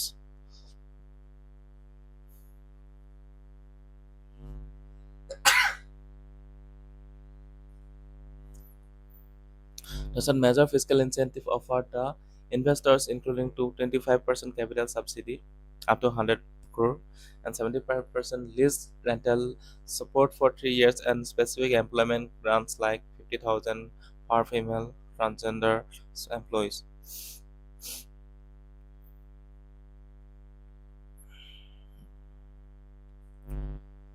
তাৰপিছত আহিলে Assam's new energy frontier. A new thermal power plant is currently under development in Bilasipara, Dhubri district to address the peak electricity demand in lower Assam. গতিকে নামনি অসমৰ যোনটো বিদ্যুৎ চাহিদা পূৰণৰ বাবে কি কৰিছে বৰ্তমান বিলাসীপাৰা য'ত ধুবুৰী ডিষ্ট্ৰিক্টত আছে, ধুবুৰী ডিষ্ট্ৰিক্টত তাত এটা নতুন তাপবিদ্যুৎ প্ৰকল্প নিৰ্মাণৰ কেন্দ্ৰ চলি আছে, ঠিক আছে, তাপবিদ্যুৎ কেন্দ্ৰ। গতিকে India's largest 2G bioethanol project is processing at Numaligarh to produce the ethanol utilizing bamboo and biomass. গতিকে বাঁহ আৰু বায়োমাছ জৈৱ বস্তু এই দুটা ব্যৱহাৰ কৰি ইথানল উৎপাদনৰ বাবে ভাৰতৰ আটাইতকৈ ডাঙৰ সৰ্ববৃহৎ 2G বায়'ইথানল প্ৰকল্প এটা নুমলীগড়ত বনাই থকা হৈছে। তাৰপিছত a new brownfield expansion project of a ammonia urea ethyl fertilizer complex is underway in Namrup in Dibrugarh district to boost the domestic urea production. তাৰপিছত ঘৰুৱা ইউৰিয়া যদি উৎপাদন বৃদ্ধি কৰিব পাৰে তাৰ বাবে ডিব্ৰুগড় জিলাৰ নামৰূপত এমনিয়া ইউৰিয়া সাৰ প্ৰকল্প এটা সেইটো নতুনকে ফাউণ্ডেশ্যন তৈয়াৰ কৰা হৈছে, ঠিক আছে। এই প্ৰজেক্টটোৰ এইটো এটা ব্ৰাউনফিল্ড সম্প্ৰসাৰণ প্ৰকল্প, মানে ব্ৰাউনফিল্ড এক্সপানশ্যন প্ৰজেক্ট। তাৰপিছত project forest area degradation in Assam. According to the India State Forest Report 2023, Assam recorded forest cover loss of 83.92 square kilometer between 2021 to 2023. গতিকে ইণ্ডিয়া ষ্টেট এণ্ড ফৰেষ্ট ৰিপৰ্টৰ অনুসৰি ফৰেষ্ট ৰিপৰ্ট 2020 অনুসৰি 2021 পৰা 2023 চনৰ ভিতৰত অসমে 83.92 square kilometre যোনটো বনাঞ্চল সেইটো হ্ৰাস পাইছে বুলি প্ৰকাশ পাইছে। তাৰপিছত হৈ গৈছে recent satellite imagery based study covering the 1990s to 2020 revealed the massive degradation in the North Bank landscape. Biswanath Reserve Forest recorded a 65.92% loss in the dense forest cover. গতিকে 1990 পৰা 2020 বৰ্ষৰ এটা এই সময়ছোৱাত কি হৈছে, ছেটেলাইটৰ পৰা যোনবোৰ এটা ইমেজ লোৱা হয় তাৰ ওপৰত আধাৰ কৰি কিনি তাৰ ওপৰত বেছ কৰি কিনি এটা লেটেষ্ট এটা কি হৈছে অধ্যয়ন হৈছে, এটা শেহতীয়া অধ্যয়ন হৈছে। তাৰ সেই অধ্যয়নত কি দেখা গৈছে যে উত্তৰ পূৰ্বৰ যোনটো নৰ্থ বেংকৰ যোনখিনি ফৰেষ্ট আছে, পৰিৱেশ আছে, তাত ব্যাপকভাৱে কমি গৈছে, হ্ৰাস পাইছে ফৰেষ্টখিনি নৰ্থ বেংকত, উত্তৰ পাৰত ব্ৰহ্মপুত্ৰৰ অসমৰ উত্তৰ পাৰৰ যোনখিনি এৰিয়া আছে তাত। আৰু বিশ্বনাথৰ যোনখিনি সংৰক্ষিত বনাঞ্চল আছে তাত বনাঞ্চলৰ 65.9% ক্ষতি হৈছে, ঠিক আছে।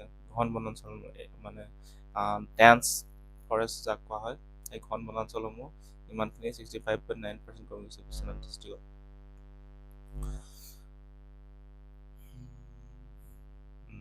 The Gopur Reserve Forest saw 60.28 square kilometer on land converted to agriculture by 2020, and Behali Wildlife Sanctuary lost the 19.5 square kilometer to new agricultural expansion.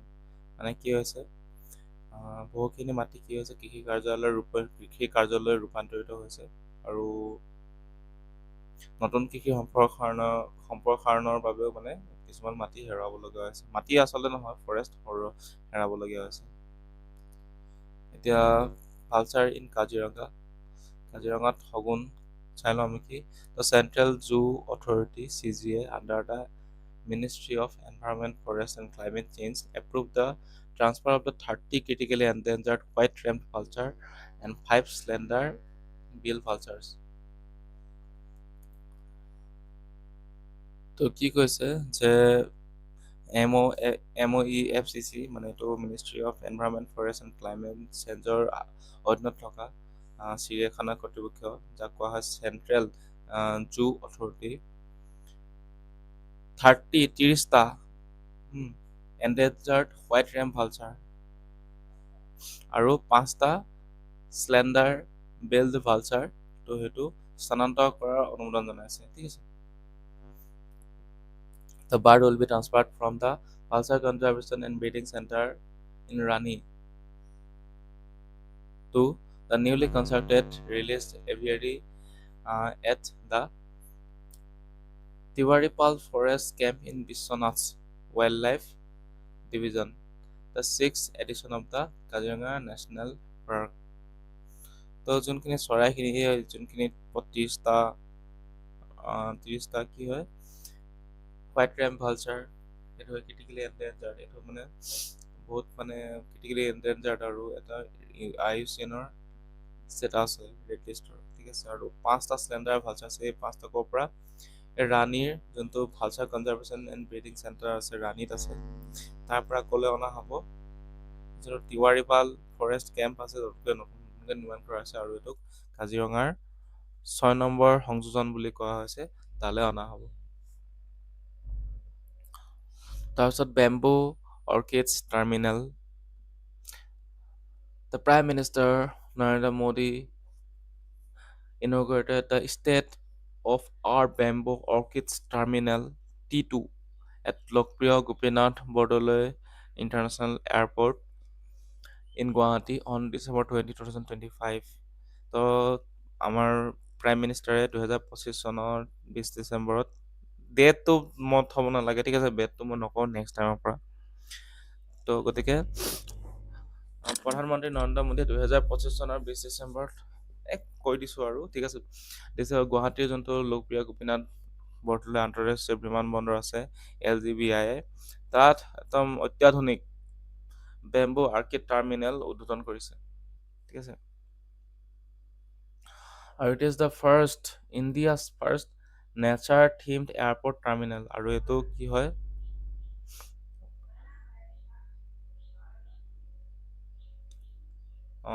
এইটো কি হয়,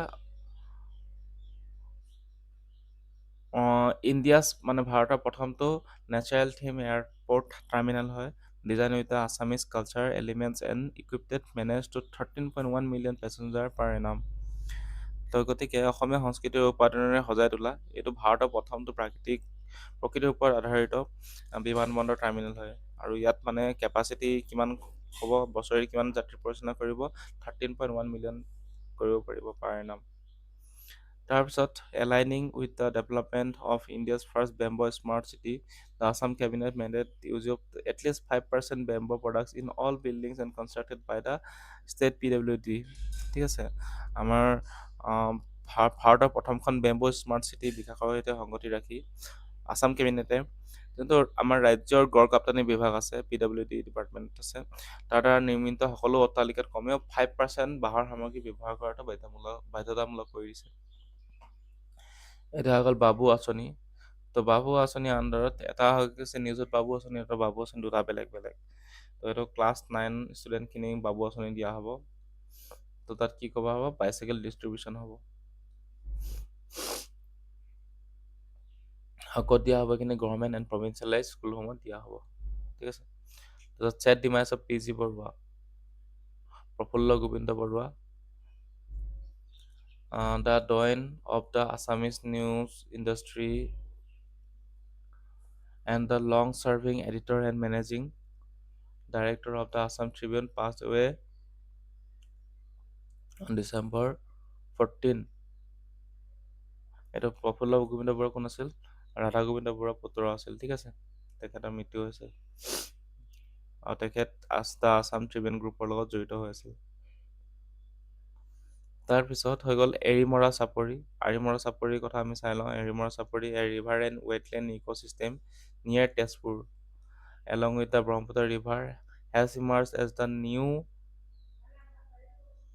major habitat hub for winter migratory birds such as the Eurasian crane, Bengal florican, and black-necked stork. গতিকে তেজপুৰৰ সমীপৰ যোনটো ব্ৰহ্মপুত্ৰ পাৰৰ এই নদীৰ কাষৰীয়া জলাভূমি, যাৰ নাম হৈছে আৰিমৰা চাপৰি। তো তাত মানে ঠাণ্ডা দিনৰ কাৰণে প্ৰব্ৰজনকাৰী চৰাইসমূহ আহিছিল, যেনে ইউৰেচিয়ান ক্ৰেইন, তাৰপিছত বেংগল ফ্লৰিকেন, ব্লু নেক ষ্টাৰ্ক,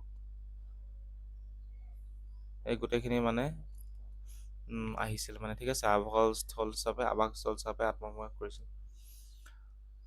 তাৰপিছত it serves as the essential safe corridor for wild elephants migrating between the Sonai Rupai Sanctuary and Nameri National Park, helping to mitigate the harvest season crop damage. তো সোণাই ৰূপাই বন্যপ্ৰাণী অভয়াৰণ্য আৰু Nameri national park আৰু নামেৰী ৰাষ্ট্ৰীয় উদ্যানৰ মাজত প্ৰব্ৰজন কৰা বনৰীয়া হাতীৰ বাবে এক অত্যাৱশ্যকীয় সুৰক্ষিত কৰিডৰ হিচাপে কাম কৰে, যোনটো এই আৰিমৰা চাপৰিটো, ঠিক আছে। এইটো এটা এলিফেণ্ট কৰিডৰ হিচাপে কাম কৰে। সোণাই ৰূপাই ৱাইল্ড চেঞ্চুৰী আৰু নামেৰী নেশ্যনেল পাৰ্কৰ মাজত এটা এচেঞ্চিয়েল ছেফ কৰিডৰ হয় ফৰ ৱাইল্ড এলিফেণ্টছ। আৰু ইয়াৰ ফলত কি হয় মানে, যোনটো খেতি চপোৱাৰ সময় তাত মানে খেতি ক্ষতিগ্ৰস্ত হ্ৰাস কৰাত মানে সহায় কৰে, আৰু এইটো এটা এলিফেণ্ট কৰিডৰো হয় লগতে এই ৰিমাৰ চাপৰিটো এনেকৈ। তাৰপিছত new book release by the governor the Lakshman Prasad Acharya, the Assam governor release new books title the Hum Bharat কে লোক। কোনে লিখিছে? প্ৰফেচাৰ সৰ্বজন দীক্ষিতে লিখিছে। তেখেত এডভাইজাৰ হয় ক'ৰ?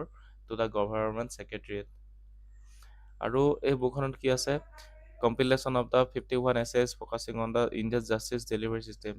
গতিকে একাউণ্টখন এছে আছে য'ত মানে ইণ্ডিয়ান জাষ্টিচ ডেলিভাৰী ছিষ্টেম আৰু কনষ্টিটিউচনেল ভেলিউজৰ কথা মেনশ্যন আছে।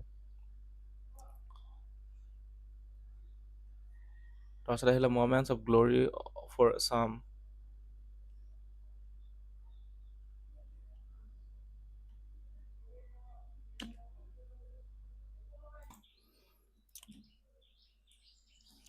Moments glory for some.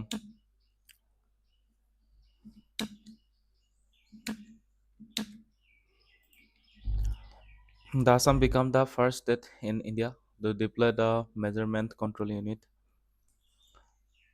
for the scientific policing,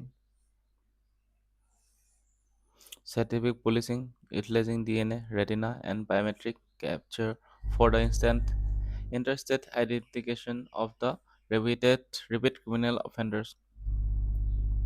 তো DNA, ৰেটিনা আৰু বায়োমেট্ৰিক ব্যৱহাৰ কৰি যাতে পুনৰাবৃত্তিৰ যোনখিনি পুনৰ অপৰাধ কৰি থাকে, মানে বাৰে বাৰে অপৰাধ কৰি থাকে, তাৰ যোনটো তাৎক্ষণিক আন্তঃৰাজ্যিক চিনাক্তকৰণ কৰিব পাৰে, তাৰ বাবে বৈজ্ঞানিক আৰক্ষী ব্যৱস্থাৰ মেনেজমেণ্ট কণ্ট্ৰল ইউনিট এটা অসমত মানে তৈয়াৰ কৰা হৈছে, আৰু ভাৰতৰ প্ৰথমখন ৰাজ্য বনিছে এনেকুৱা মেনেজমেণ্ট কণ্ট্ৰল ইউনিট তৈয়াৰ কৰা।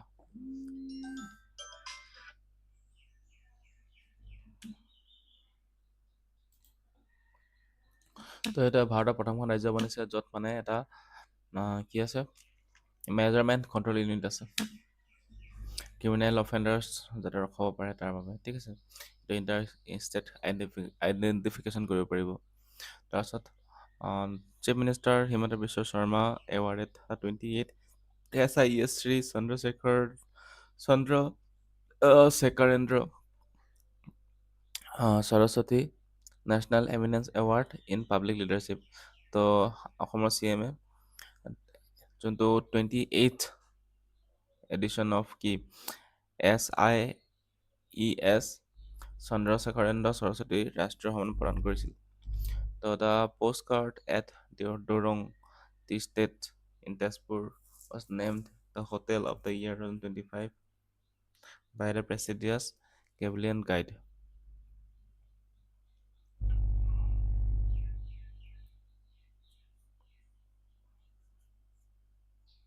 যোনটো দৰং চাহ বাগিচাত যোনটো এটা পোষ্ট কাৰ্ড আছে,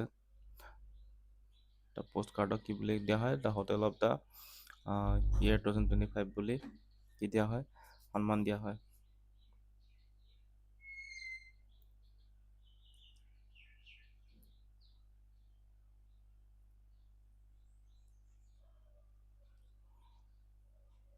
ঠিক আছে। তেজপুৰ দৰং চাহ বাগিচাত থকা দ্য পোষ্ট কাৰ্ডক সন্মানীয় যোনটো গেলি ভান্টাছ গাইডৰ দ্বাৰা the hotel of the year 2025 হিচাপে স্বীকৃতি দিয়া হৈছে। তাৰপিছত হৈ গ'ল ইম্পৰ্টেণ্ট কেবিনেট ডিচিজন, কিছুমান ইম্পৰ্টেণ্ট কেবিনেট ডিচিজন লোৱা হৈছিল। তাৰপিছত Assam cabinet introduce the history of Assam and geography of Assam as a new compulsory papers for class 6 to 8 across all schools.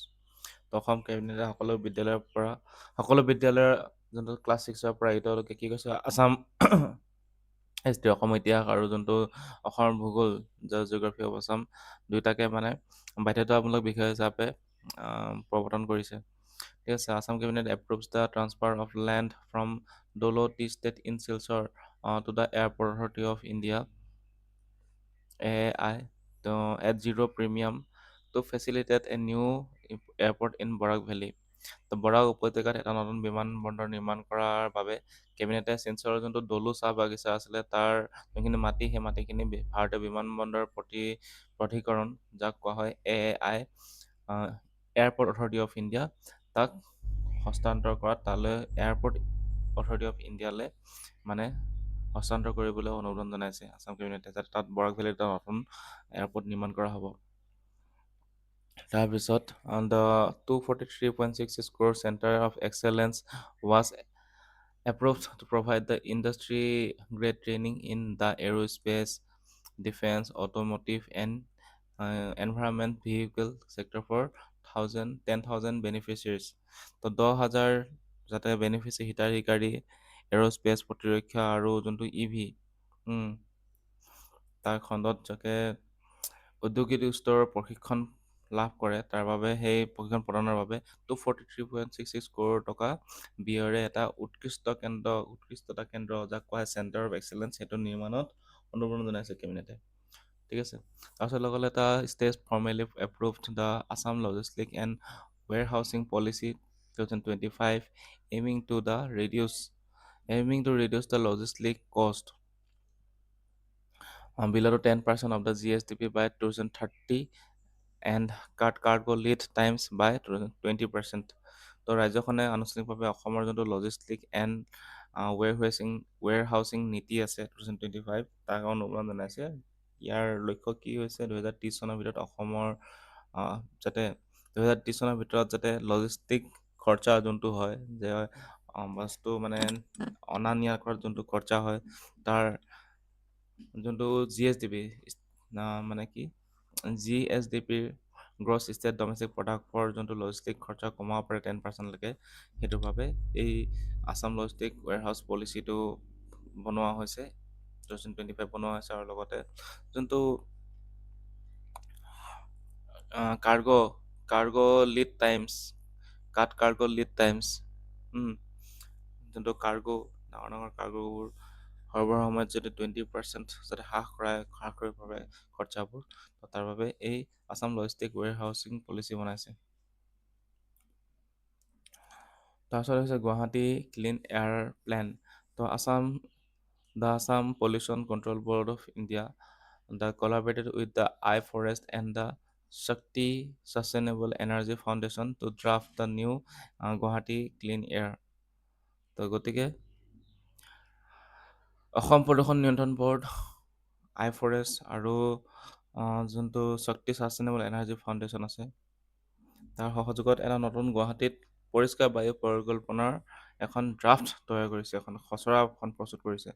তো এই যোনটো ষ্টাডি কৰা আছে, যোনটো অধ্যয়নটো, the study identified road transport as the largest contributor of the PM2.5 emission up to 52%, while the dust from the roads and constructed accounted for the majority of PM10 emissions 37%. এইটো PM2.5 মানে হৈছে যোনটো dust particles থাকে, যোনখিনি tiny particles থাকে এয়াৰত মিলি থাকে, এইটো যাৰ ডায়মিটাৰ হৈছে 2.5 মাইক্ৰমিটাৰ, এইটোত PM2.5 লেভেলত আহে, তাৰ এমিশ্যন 52% হয় বুলি কৈছে।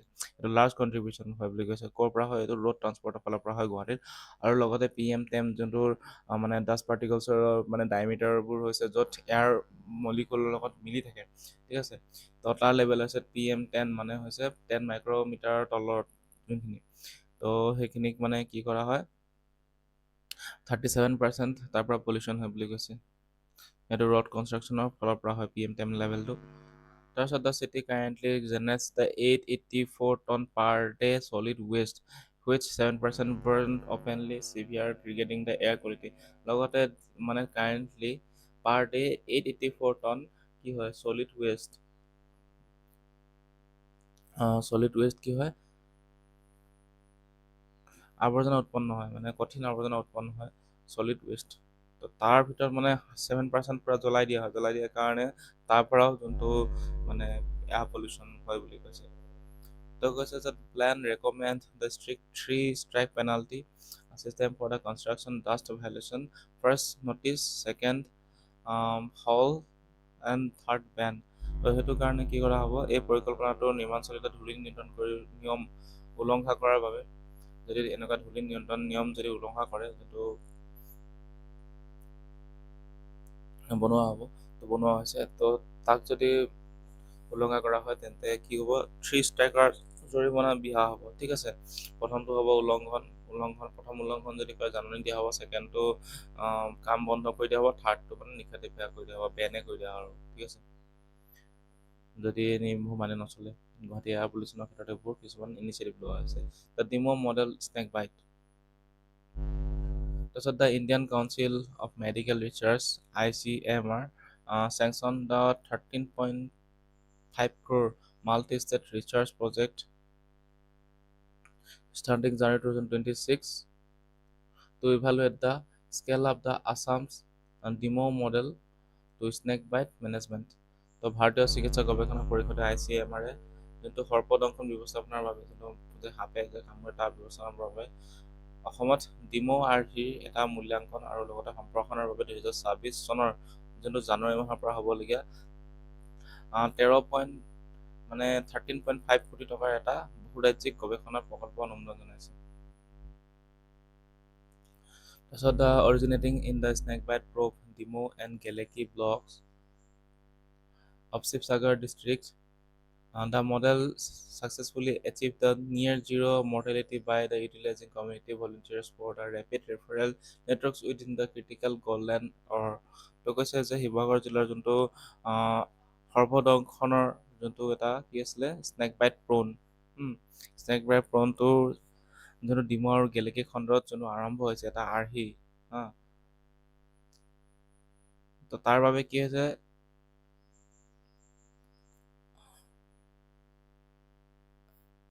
এটা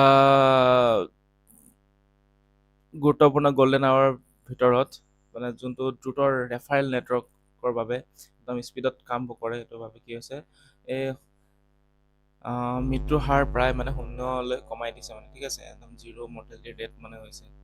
তো যোনটো স্বেচ্ছাসেৱকসমূহে ভালদৰে কামবোৰ কৰিছে। এইটো ক'ত আছে, snake bite prone Demow and Gelekey blocks of Sivasagar district, the model successfully achieve zero' mortality rate. ইয়াৰ কমিউনিটি যোনবোৰ ভলণ্টিয়াৰ্ছ আছে তেওঁলোকৰ মানে ভালকৈ ইউটিলাইজ কৰা হৈছে, মানে সেইবাবে যদি সাপে কামোৰা মানে যোনটো মৰ্টেলিটি ৰেট সেইটো মানে জিৰ'লৈ নিয়েৰ জিৰ' কৰি দিছে। The model will be evaluated across 7 Indian states under the zero' snake bite death initiative. তো এইটো গোটেইখিনি মানে বাকী যোনখিনি ৰাজ্য আছে গোটেই 7খন ৰাজ্য তাতো মানে মূল্যাংকন কৰা হ'ব, যোনটো এইটো zero' snake bite death initiative আছে সেইটো। ইয়াৰ সেইটো মানে কি মডেল হয়, ডিমো মডেল হয়।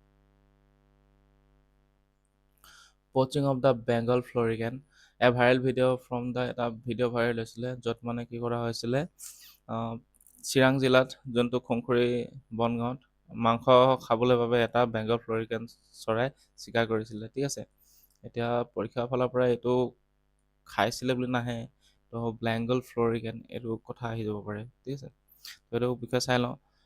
মানে Bengal florican is a indicator species for healthy grassland ecosystem and is protected as a Schedule 1 species under the Indian Wildlife Protection Act 1972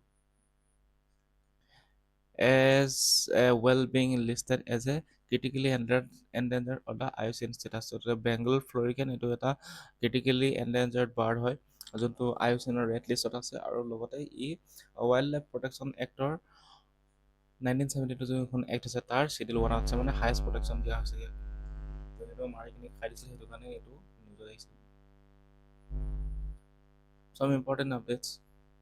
The Assam government launched Artist Health Insurance Scheme, providing the health coverage ranging from 3 lakhs to 6 lakhs for the eligible state artists aged between 18 to 70 years.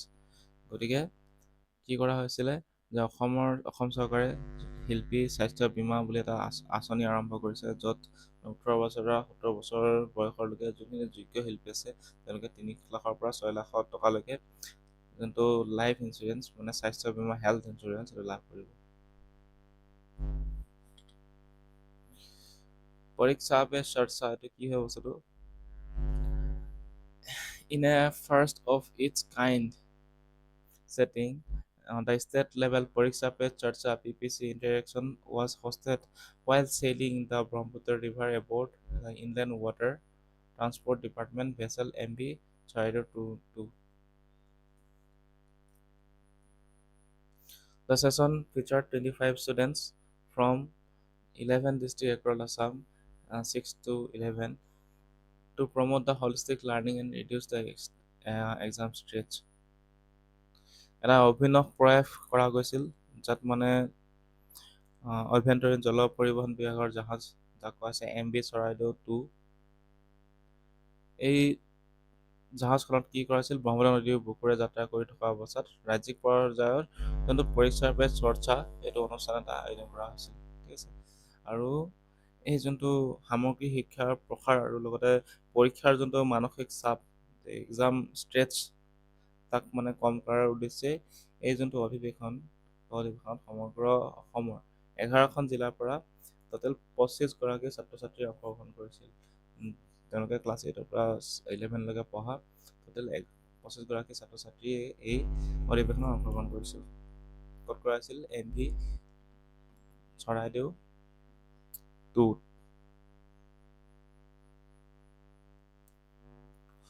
Urea plant in Namrup, আমি গম পাওঁ নামৰূপত এটা urea plant বনোৱা হ'ব।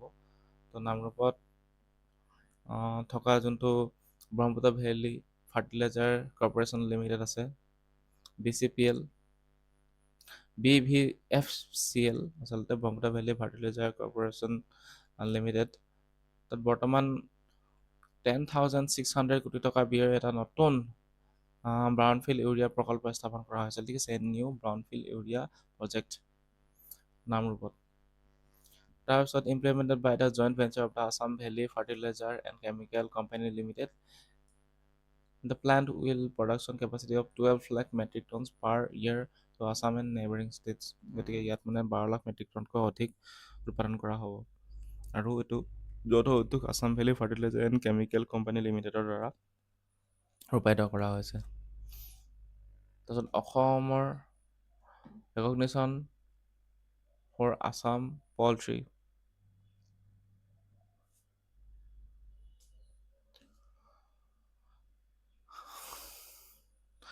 On December 21, 2025, the National Bureau of the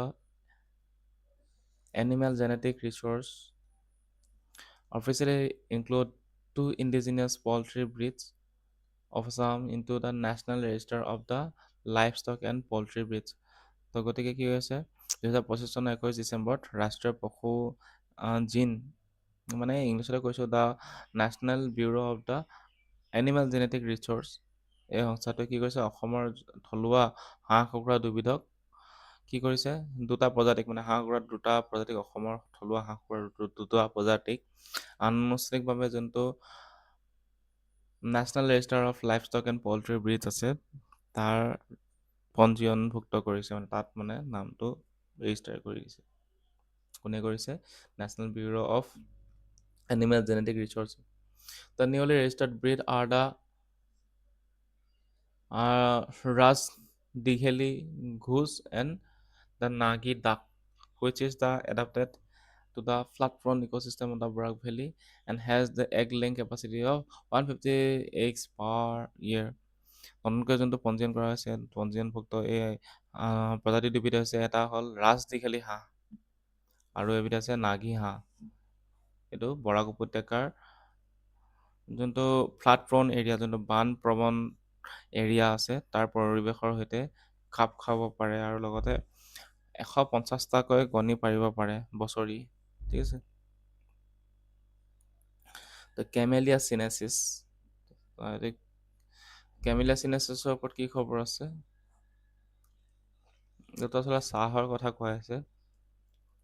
তাৰপিছত the food safety and standard authority of India, যাক কোৱা হয় FSSAI, issued a strict clarification on the December 2025, mandating that the only products directly derived from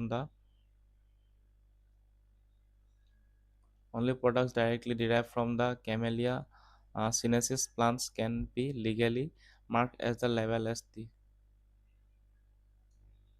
তো কৈছে যে যোনটো FSSAI আছে, FSSAI আছে, ভাৰতীয় খাদ্য সুৰক্ষা আৰু মান প্ৰাধিকৰণ, 2025 চনৰ ডিচেম্বৰত এটা কঠোৰ নিৰ্দেশনা জাৰি কৰিছে যে কেৱল কেমেলিয়া চিনেচিছ উদ্ভিদৰ পৰা যোনটো সামগ্ৰিকভাৱে তৈয়াৰ কৰা হ'ব চাহ, সেইটোকে চাহ বুলি বিক্ৰী কৰিব পাৰিব আৰু লেবেল লগাব পাৰিব। বেলেগ মানে গছৰ পৰা বোলে উৎপাদন কৰি কিনে চাহ বুলি বিক্ৰী কৰিলে নহ'ব। মানে চাহ গছৰ নাম হৈছে কেমেলিয়া চিনেচিছ, সেই কেমেলিয়া চিনেচিছ গছৰ পৰা যোনটো উৎপাদন কৰে সেইটোকে টি বুলি লেবেল লগাব পাৰিব আৰু মানে মাৰ্ক কৰিব পাৰিব, বেলেগক চাহ বুলি বেচিলে নহ'ব। তো all other non tea products like herbal and flower infusions using term tea will now be subject to the penal action for the misbranding under the Food Safety and Standard Act 2006, a move crucial for the protecting and brand identity of the Assam tea industry. তো গতিকে চাহ শব্দটো ব্যৱহাৰ কৰা আন আন যোনবোৰ চাহ মানে সামগ্ৰী আছে, যেনে বনৌষধি আৰু বহুতো ফুলৰ মিশ্ৰণক এতিয়া চাহ বুলি মানে টি বুলি বেচা যায়। তো এতিয়া সেইটো কি কৰিব, FSSAI কি কৰিব, 2006 চনৰ যোনটো ব্ৰেণ্ডিং, যোনটো FSSAI আছিল 2006-ৰ, সেই এক্টৰ আণ্ডাৰত ব্ৰেণ্ডিং কৰাৰ বাবে দণ্ড বিহা হ'ব, মানে কি পিনেল একশ্যন লোৱা হ'ব।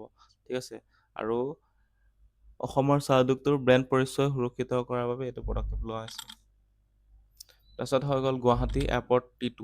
তো during the inauguration of the new Bamboo Orchid Terminal T2, the Lokpriya Gopinath Bordoloi international airport LGBIA, Prime Minister Narendra Modi unveiled a new statue of Lokpriya Gopinath Bordoloi in the airport premises. তো সেইটোৱে যে লোকপ্ৰিয় গোপীনাথ বৰদলৈ আন্তৰ্জাতিক বিমানবন্দৰক এতিয়া বেম্বো অৰ্কিড টাৰ্মিনেল বনোৱা হৈছে, উদ্বোধন কৰা হৈছে হিচাপে বাঁহৰ দ্বাৰা গোটেই বিমানবন্দৰ নিৰ্মাণ কৰা হৈছে, এটা অত্যাধুনিক চাইণ্টিফিক, ঠিক আছে, ৱেট। তো গতিকে তাৰ লগতে মানে যেতিয়া উদ্বোধন কৰিছে, তেতিয়া নৰেন্দ্ৰ মোদীয়ে এটা বিমানবন্দৰ চহৰত এটা লোকপ্ৰিয় গোপীনাথ বৰদলৈ ষ্টেচু এটা নিৰ্মাণ কৰিছে, মানে উন্মোচন কৰিছে, নিৰ্মাণ কৰা নে উন্মোচন কৰিছে আৰু। তো সেইটোৱে, তো এইখিনি আমি এতিয়া চালোঁ ডিচেম্বৰ মাহৰ। নেক্সট আমি চাম জানুৱাৰী আৰু ফেব্ৰুৱাৰী। তো হয়তো আমি নেক্সট ভিডিঅ'ত পাম। আজিলৈ আহিছোঁ, ধন্যবাদ। আৰু এই আপোনালোকে যদি যোনখিনি আমাৰ এই ইবুকখন ল'ব বিচাৰিছে, তেন্তে আমাৰ কি কৰিব পাৰিব, আমাৰ যোনটো ৱেবছাইট গৈ আপোনালোকে এই ইবুকখন ল'ব পাৰিব। ঠিক আছে, আৰু দাম হৈছে 149 ৰুপিজ। তো এতিয়াই যাওক, পাৰচেছ কৰক আমাৰ ইবুকখন। 149 ৰুপিজ দি কিনে আপোনালোকে বুকখন কিনক আৰু ৰিভিজন কৰক বাৰে বাৰে, 5-6 বাৰ 10 বাৰলৈকে ৰিভিজন কৰক। তাৰপিছত আপোনালোকে অসমৰ যদি কিবা কুৱেশ্যন আহে, আপোনালোকে এলিমিনেশ্যন মেথডৰ ৱাইজতো আপোনালোকে কৰিব পাৰিব আৰামছে। তো আজিলৈ আহিছোঁ, ধন্যবাদ।